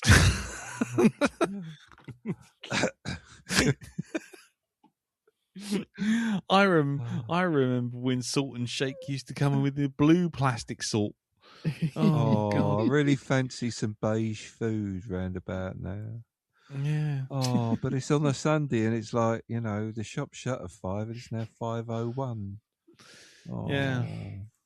He really is the worst fucking actor in existence. He really is. And the other thing is, I didn't realise he was the first guy to play Reed Richards in that awful fucking the Roger Corman. Yes. Yeah. In the Fantastic Four. Jesus. Put it on the list. Oh, Did we not do We that? did it. I could have We sworn already we did done. this. We don't need to do it again. Okay. We definitely did that one. I mean, we could do a whole season of Fantastic Four movies. I mean, there's 5 of them. We could. 4 of them, in fact. But it's like Jeff Goldblum says in Jurassic Park. You know, you just because you could, you didn't think of if you actually should. Yeah, you didn't stop to think whether or not you should. Yeah, you packaged it and you did this to it and that to it and and yet, you still did it. Yeah, well, you never know. Fantastic. If anybody wants us to do a Fantastic Four season, just to make sure, you know. Shut up. just let us know. Stop it. What Just are you doing? Oh dear. If anybody would like us all to hit ourselves in the face with frying pans, just drop us a line.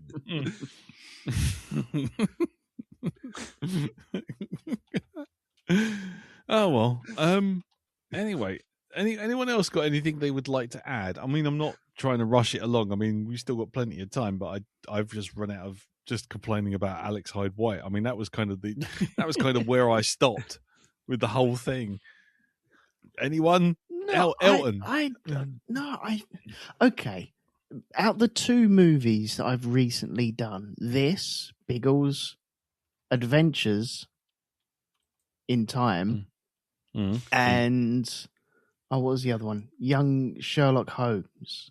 Much prefer Young Sherlock Holmes. Really? Yeah, fucking right. Yes. Okay. Why? Well, it was entertaining. It didn't have it didn't need an annoying American to come time traveling to make it appealable to the audience. And it was just this is what the Biggles film would have been had they just had Biggles and his mates. You see? Because I reckon there was a version of Young Sherlock Holmes where an American did come time traveling. It wouldn't have surprised me. Yeah, and they looked at him and went, nah, fuck that shit. Let's just stitch all the bits together with young Sherlock, doing his thing. And it made apologies on screen as well for stuff. It wrote text like, we're really sorry. We know this is not how Sherlock Holmes was supposed to go. But it's like, let's have some fun with it, shall we? Yeah. Let's do that. Yeah. I mean, I do actually go along with that because young Sherlock Holmes, even though I was not a fan, I'll be honest with you, but young Sherlock Holmes had sounds really poncy, but it had a clarity of purpose. It knew what it was. It was just going to be an adventure with Sherlock Holmes and tell the character in their own way. Now, that might not necessarily be a way I liked, and maybe I had problems with it for that, but it was a film with a beginning, middle, and end, and a straightforward through line. It didn't just suddenly say, because I'm made in the 80s, I have to put in music that goes bow, bow, and starts sounding like something from fucking Deathstalker 2. Yeah, but they didn't know that they were in the 80s, really, did they? They knew they were in the 80s, but they didn't know they were in the 80s. Well, no. But even so, I mean, come on. It's kind of, the kind of adventure they wanted to make. Who signed off on fucking letting John Anderson pop all over everything? Yes. That's not how you do this shit. You know what I mean? No. Young Sherlock Holmes, they got someone who was doing his darnest to sound like John Williams, because that was the idiom of that sort of movie. Yeah. And likewise, I can forgive yes, I know we're going to put an American in it to appeal to get the US market. We'll set it in the present day and have time travel to bring modern audiences to the world of Biggles. But it just kept going back to the fucking 80s in a way that was really kind of like that was unforgivable. Whereas Young Sherlock Holmes, it sets out its stall, it completely inhabits its own world and thing, and you know what I mean, and it trusts the audience, will go with it. Yeah. Whereas this film didn't trust the audience. They're kind of too worried about, Biggles is too old fashioned, and it was kind of, Biggles. and Young Sherlock Holmes are more or less sort of coterminous. Mm.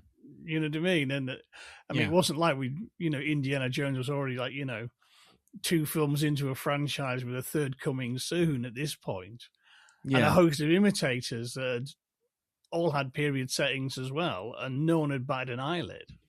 No. So kind of why there's had to double down on the 80s, and this kind of almost like sub moonlighting farcical comedy nonsense. Yeah. Why you thought that was a good match? I mean, if you had Alex Hyde White as a modern day pilot or something that would make sense to be a time twin, why make him a fucking salesman of shitty TV dinners? What was that about? Yeah.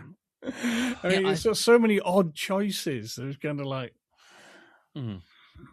I think that it's just like they all say about a camel is a horse designed by a committee.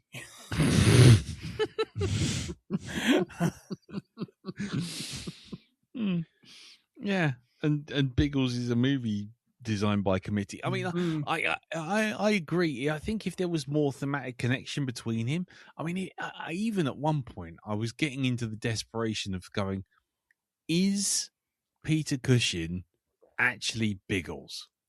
Oh, I thought that as well. Yeah, and that kind of thing, and it didn't even explore its time travel premise even remotely. Oh no, that was just used to move that guy backwards and forwards between sets. That's all that was. Exactly, and that was when it finally lost me. I mean, because I can watch a lot of shit if it makes me laugh. I mean, fucking Street Fighter will forever be one of my favorite films ever because of fucking Raul Julia just hamming it up like the deli counter at fucking Tesco's. But it's but it does what it does. It sinks its teeth in there and goes, right, fine, this is what I'm doing. Whereas the problem with Biggles is the time travel was nonsense. There was no point to that. Everyone seemed to be able to see the lightning, see what was going on, and yet still think he was somehow, quote unquote, going mad. We had the unfunny Porkins running around behind them going, and I wouldn't mind, but he was the CIA guy in the fucking first first Raiders movie. Yeah. He was top man. Yeah, top man. And it's like, so it's not like there weren't actors in there that could pull this shit off. I mean, like I say, Peter Cushing's an absolute, diamond legend, grade A legend in the fucking field of cheesy, corny horror, science fiction. I mean, Christ almighty, he was Doctor Who. And, so it's not like he can't pull this shit off. The Porkins, he was in Raiders Lost Ark. He was in fucking, wasn't he in Batman? Yes. He was Eckhart. Eckhart, wasn't he? Yeah. He's been in all sorts of stuff. And that there are actors who can do this shit. And, as you rightly said, Temple of Doom had come out in 1984. Last Crusade was coming out in 1989. And no one thought for a second, well, maybe we'll have to explain why we're setting this film back in the 1930s. It's like, it just is. And yet this film had to go, yeah, well, the kids won't be down unless we have a couple of punks in there. Well, maybe they're trying to subvert that by going, well, let's add a bit of modern stuff to it, because in that stage, everything is either Raiders set in the 50s and 40s. And all the copycats were set back in the past.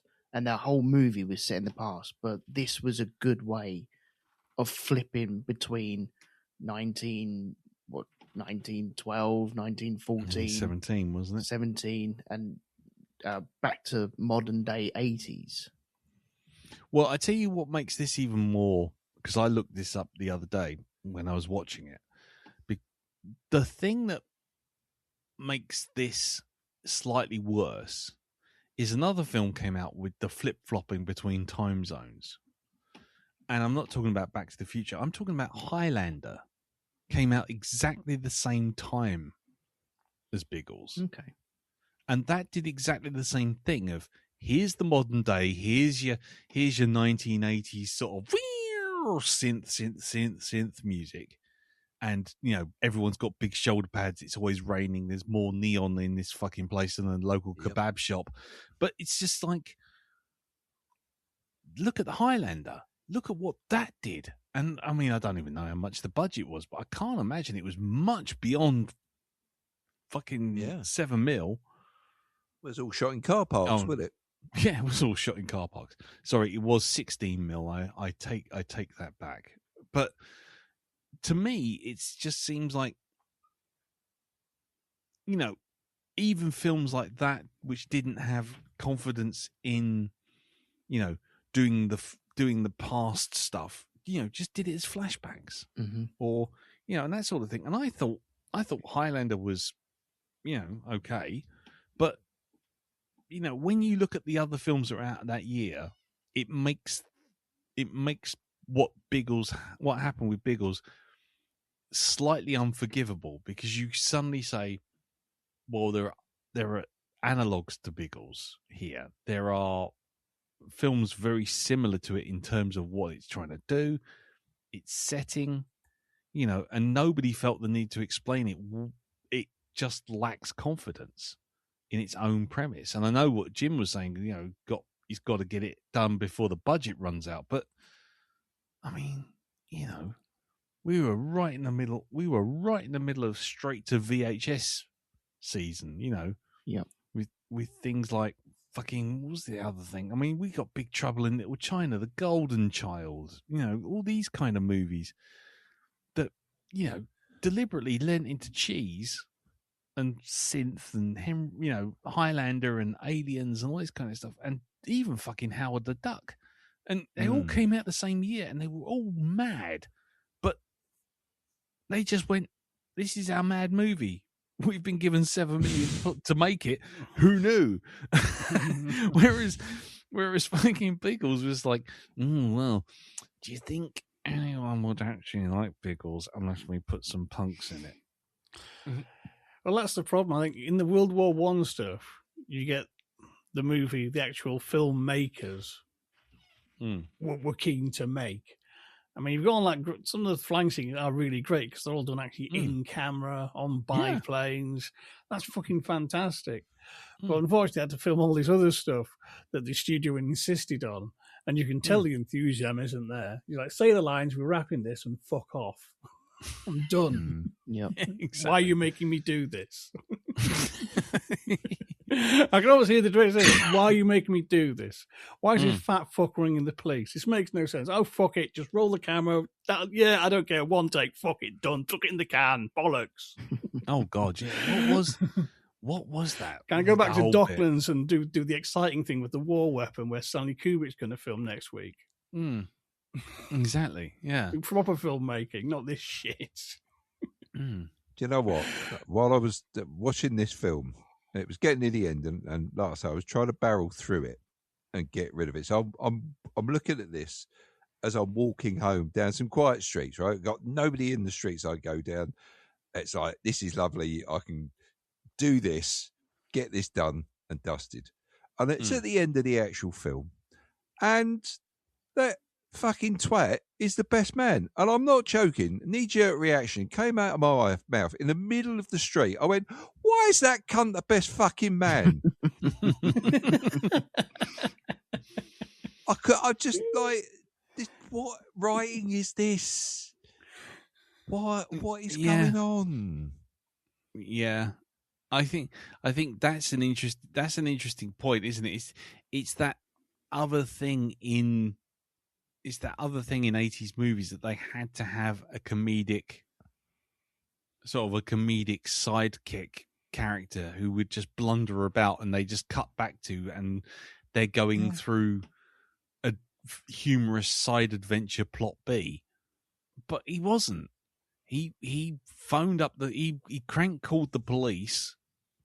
Yeah. Why? He ate food off of a display plate, which was going to basically ruin the company. And then there was some thrown aside piece of shit that said, oh, he's part of the finance. He's the son of the financier. And it's like, Yeah. right. So presumably the financier would want their money returned, wouldn't they? Or so if their son's fucking it up, that would be easily solved. Mm-hmm. And it just was so random. It did feel like the Camel of movies. It was just someone said, "Oh, we need to have a comedic guy. Oh, we need to have a double crossing corporate guy. Oh, we need to have a story about TV dinners. They're popular." And it's just like, and what about time travel? Oh, I've just seen Highlander. That's really good. Oh, what about Indiana Jones? Yeah, we could have that. Well, we can't make him. What about Alan Quatermain? Well, no, they've already made 2 films of that. Okay, Biggles. How are we doing for Biggles? Yeah, that's all right. We'll throw him in. I mean, it just feels like it does honestly feel. I would put this alongside Black Hole as 2 movies I'd like to actually see be remade. Yeah, the Black Hole's another good one. That's a similar kind of case of wrong-headed thinking, torpedoing. You can see there's a good movie in there. Yeah. I would love to see someone remake the Black Hole as either a proper grown-up / Event Horizon style sci-fi horror thriller, existential nightmare, cross Event Horizon with fucking Interstellar and let it go. Mm-hmm. And Biggles is the same. I think if you just did a Raiders movie with Biggles, I tell you what another one it's like, which is in my opinion a very underrated movie, and not a lot of people talk about it, and I'll probably get shit for this. Warren Beatty's Dick Tracy. Very close to the source material. Yeah. Very close. And it's a movie that people skipped over, but it stuck really close to its source. I went and saw that in the cinema. So did I. And it didn't give a shit that you didn't know about that character. It just presented it, and you either went with it or didn't. Similar sort of thing. Dragnet with Dan Aykroyd and Tom Hanks. Yeah. Oh yes, yeah. Now, who the fuck knows about Dragnet? Who was under the age of 50 in the 1980s? Nobody. But they just went, right, fine. Here's the setup. We'll make it a comedy. Okay, that's not Dragnet, but we'll make it a comedy. We'll stick with it. We've got an idea. Go with it. They didn't feel the need to fucking keep flipping back to proper old school Joe Friday, trying to bring down Al Capone or any of that bollocks. They just went, right, here's an idea. Go for it. But what if the kids don't know about it? Well, who cares? Either they know or they don't. Is the film any good? and that's the problem with Biggles for me, is it's like they had no confidence in Biggles himself as a character. So they had to do all this kind of stuff. Sorry. What did you think of the very end scene as well, where he got flashback and everyone was in a pot? Oh God. Yeah, that yeah. I think we'll just gently put a cover over that with the phrase, "It was of its time." It was yeah. Quickly. That had the real sense of being tacked on by the studio, didn't it? Yes. Yeah. Quickly, cut us out of here before they realise you're not a god, you're just an American. It's like, yeah. Biggles will return in Avengers Doomsday. Yeah, somehow Biggles returned. Still not seen Star Wars. But go on, Enel, and I tell you what, you picked this film. I know we've just been spending all day kicking it to the curb, or mainly Alex Hyde White to the curb, and Peter Cushing's cuck chair. What about? I think we can agree that there were aspects of it that actually were, we would like to have seen. It wasn't terrible. Yes. No. Well, yes, it was, but it's just the film fucked it up. So what about you then, mate? What was it that you dug and liked, and do you still dig and like it, or did you have a Clash of the Titans moment of like, oh no. No, I didn't have the Clash and Titans moment. I had that with young Sherlock Holmes.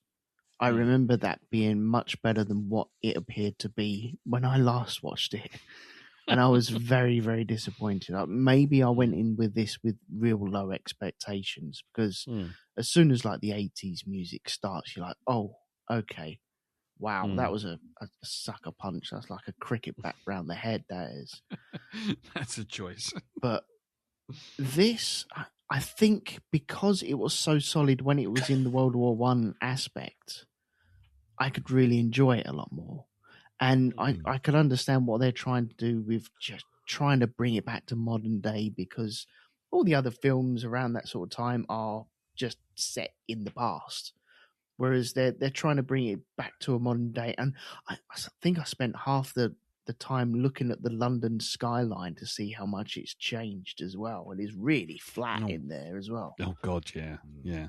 This was years before they even laid down the groundwork for Canary Wharf. Oh, yeah, yeah, because I think they were bouncing around a wharf at the time as well. I think there was one of the buildings, and you saw like lift shafts out on the open. I was like, flipping hell. I don't fancy going in that building, that half building that you've still got erected there. Mm-hmm. But I think because it's named after Biggles, then that's what should be carrying this movie. And I think they leant away from that a little bit too much, unfortunately. They didn't need to go backwards and forwards, because there were some ridiculous scenes back in the modern days. But you kind of knew that once he had the helicopter and he was going to be flying it around London as well, you kind of knew that was going to be happening.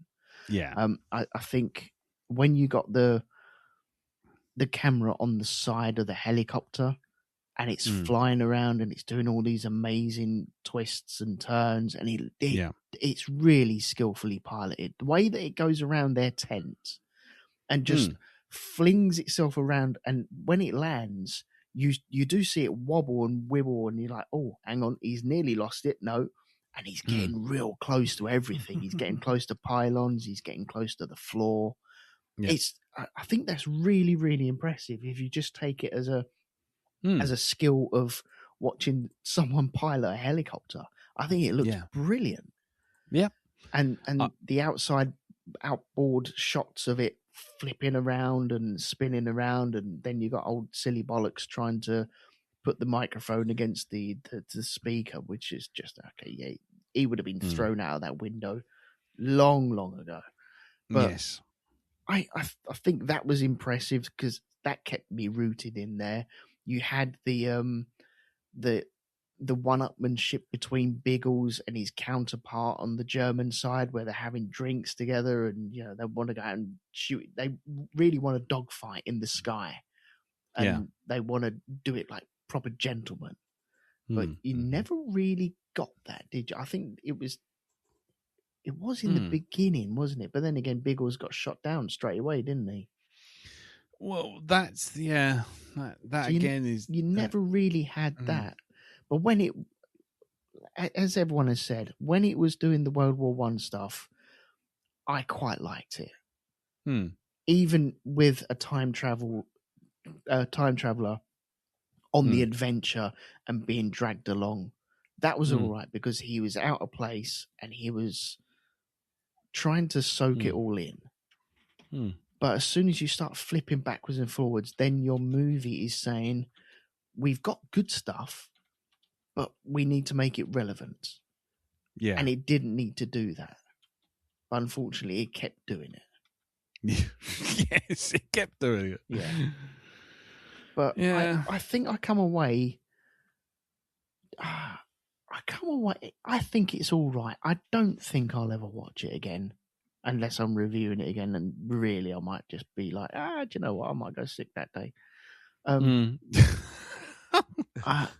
It's not really worth my time in the future. I've done it again now. That's great. It's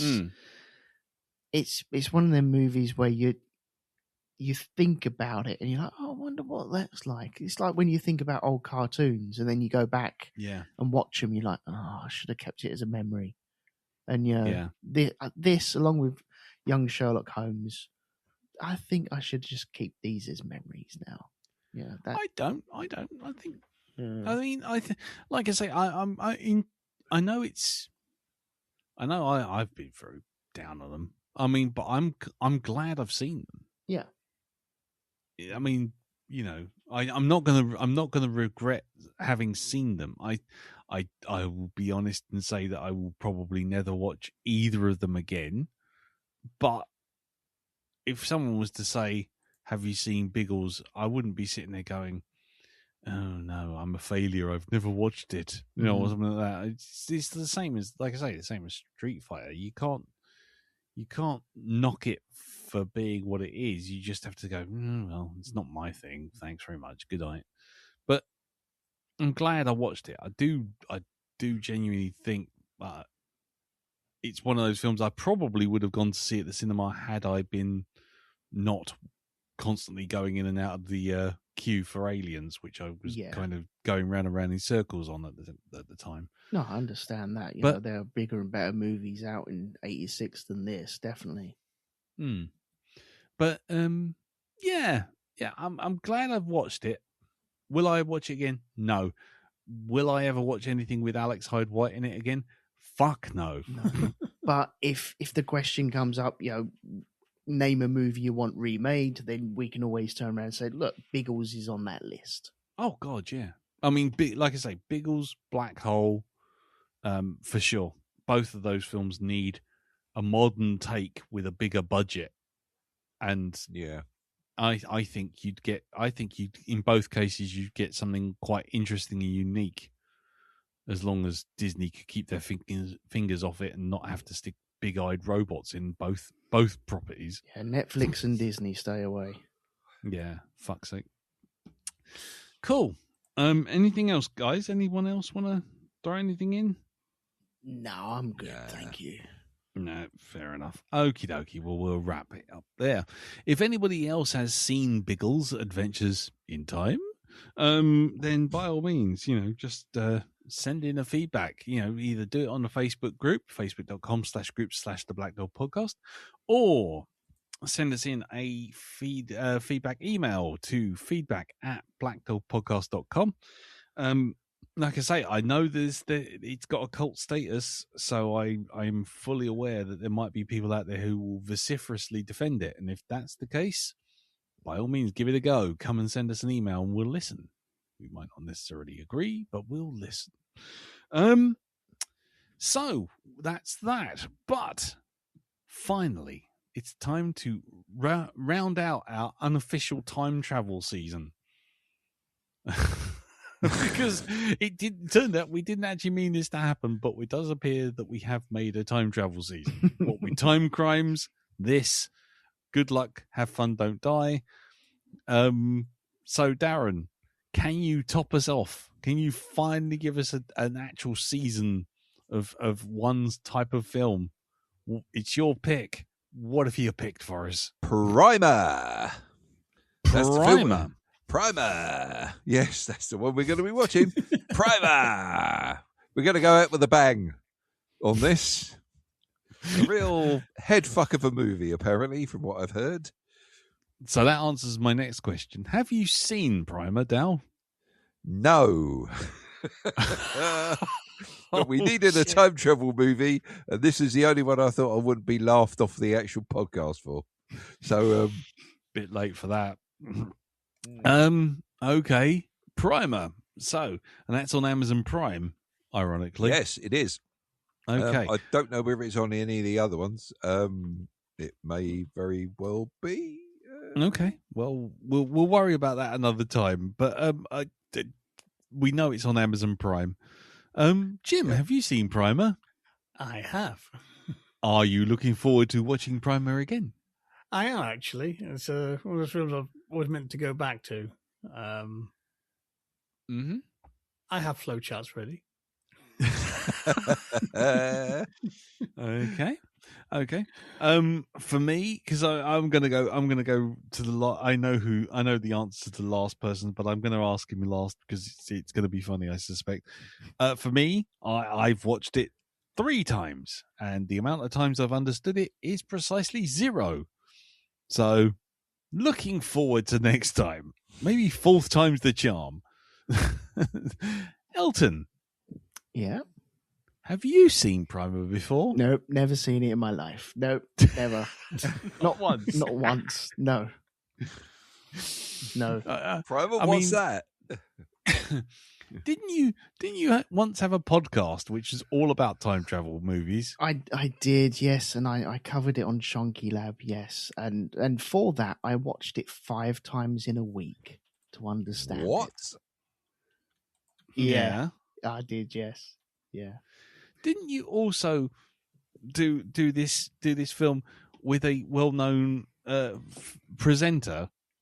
Yes, I had Ian Lee on that episode as well. Yes.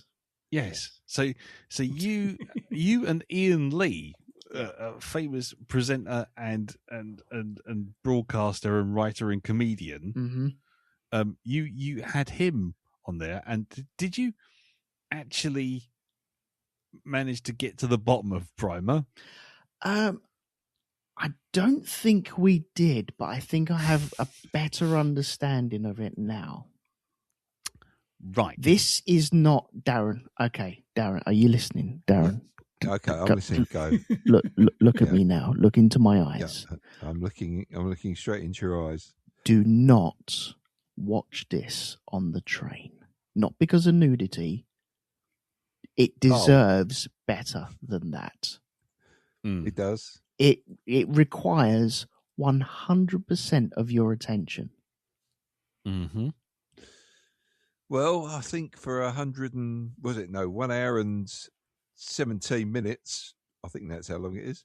I think I can manage that. You get bored in commercials. Fuck off!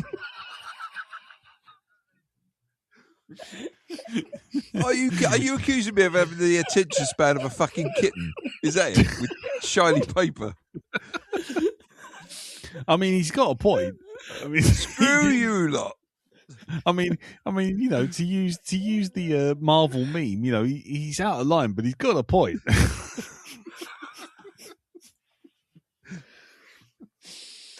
Now, you have to treat this film. Oh, I'm with bored now. Yeah, exactly. You have to treat this film with the dedication it deserves. Okay. It requires your attention, and there are many. Yeah, you have to watch this at least 6 times this week. Because I promise you, you won't get it on the first time. You won't get it on the first time. Right. Or the second, or the third, or based on my personal experience, the third either will. The fourth might be a bit shonky and dodgy as well, you know. But Right. Okay. Do you remember how you get a little bit cross and confused by Terminator? Yeah. And it's time travel. Mm-hmm. Okay, imagine the first 5 minutes is like Terminator, and the rest of it is 2.5 hours of trying to explain Terminator. Right. With flow diagrams. And you brought this on yourself. Hmm. This is And you doing this to you. And Inception. Do you remember how we did like 4 episodes on Inception? Yeah. I don't want you turning up next week and going, yeah, it's all right. Because, no, that is an unacceptable answer. He won't be saying that. He'll be saying, what the fuck? Pretty much like the rest of us. I don't get it. How many times did you watch it, Darren? Well, once on the train. No. Don't. Let's not start this off with a bad foot.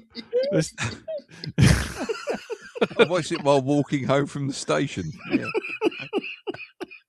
I watched it in 27 bits. Well, I was in Aldi doing some shopping, and they've got like a phone holder on the shopping trolley. So, Yeah. you know. Yeah. Yeah. I guarantee you that you should feel no shame if you come back to this podcast next week and have the same expression as Alex Hyde White trying to pick unripened avocados. Because I'm a man who picks up a packet of eggs and checks every single one of them. Yes, exactly. Yeah, and don't feel shame for that, because I tell you what, unless there's some miracle that suddenly everything clicks into place, I distinctly think that I might well be in the same boat. But I know what I'm getting myself into. Right. Mm-hmm. Okay. Yes. You might not know it yet, but you have made a terrible, terrible mistake. You have homework this week. I seem to have made a faux pas. Yes, and yeah, mistakes were made, but I think you've just got to go with it now and just know that you're here for the long haul. Right. I can't wait to do this. I am actually touching myself right now. It all got a bit moist all of a sudden. Right. Do I have to book next Wednesday off because we're going to be rolling through to like 3:00 in the morning recording this? Yeah, is it going to be? It could be one of them days. Is it going to be like when we had the 2-parter just over Man of Steel? Oh God! Is it like that again? No. Okay, everyone, just book next Wednesday off. All right, just book it off. Just book it off. Just write it off. Tell your bosses. You just tell them it's done. You're not coming in, because I feel we might be in trouble. But yes. Okay, cool. Well, there you go, ladies and gentlemen. Next week, often threatened, never watched Primer. Here we go. Brace yourselves. We'll be reaching speeds of 3. Right. So we'll be back for that. But before we go, let's head over to Pimp's Corner and find out what's happening over at hypnagoria.com. Jim? Yeah, that's a good question. Yes. You'll be watching Primer. I'll be watching Primer and then watching it again in the past on a cassette. Time travel. No. On Thursday, we've got a new commentary club coming out on the original Scream. And cool. This weekend, I'll have an advanced review of the new Adam Neville novel, which I got an advanced copy of. And that doesn't come out till next week. So, yeah. Nice. That'll all be done and good, hopefully. Nice. Okay. Was it supplied by the good Mr. Neville himself? It was indeed. Yes. Mm-hmm. Oh, really? Wow. Man appreciates your fine feedback, sir. Yes. I think I get a thanks in the last 4 books in his afterword. Oh, bloody hellfire. Right, Yeah. okay. You should have told me earlier. I would have bowed. Cool. Along with so many other book reviewers and horror bloggers, but still, Well, shush, we don't need to know about those people. Mm-hmm. They can go somewhere else. Cool. Okie dokie. And that's over at hypnagoria.com, yeah? It is indeed. Lush. Right. And what about over at Rogue 2, Elton? Probably just talking about cars going round in circles on the Grand Yeah? Prix podcast, yes. Yes. Nice. I would try and fake a knowledge of Formula One, but I'm just not going to do it. That's fine. Thank you. Cool. As for me, you'll be lucky if you see me out the street, let alone anywhere else. So there you go. Have fun. So you'll catch me here on the podcast. You're listening to me already. So there. Darren, anything else going on with you? Absolutely nothing. Well, there you go. That's a lovely way to end it. So, brilliant. So, thank you very much for listening. Thank you, Jim. Thank you, Darren. Thank you, Elton. No problem. And thank you all. And we will see everyone back here with boards, charts, flow diagrams, org charts, possibly some kind of fabric swatches for ties. At least 4 boxes, maybe a box in a box in a box in a box. Mm-hmm. And when we review Primer, everyone, please stock up on appropriate ibuprofen and ibuprofen and paracetamols. It's going to be a long night next week. Until then, take care. Tatty bye. Bye-bye. Bye-bye. Ta-da. A box in a box in a box in a box. Here it is. My most likable song ever.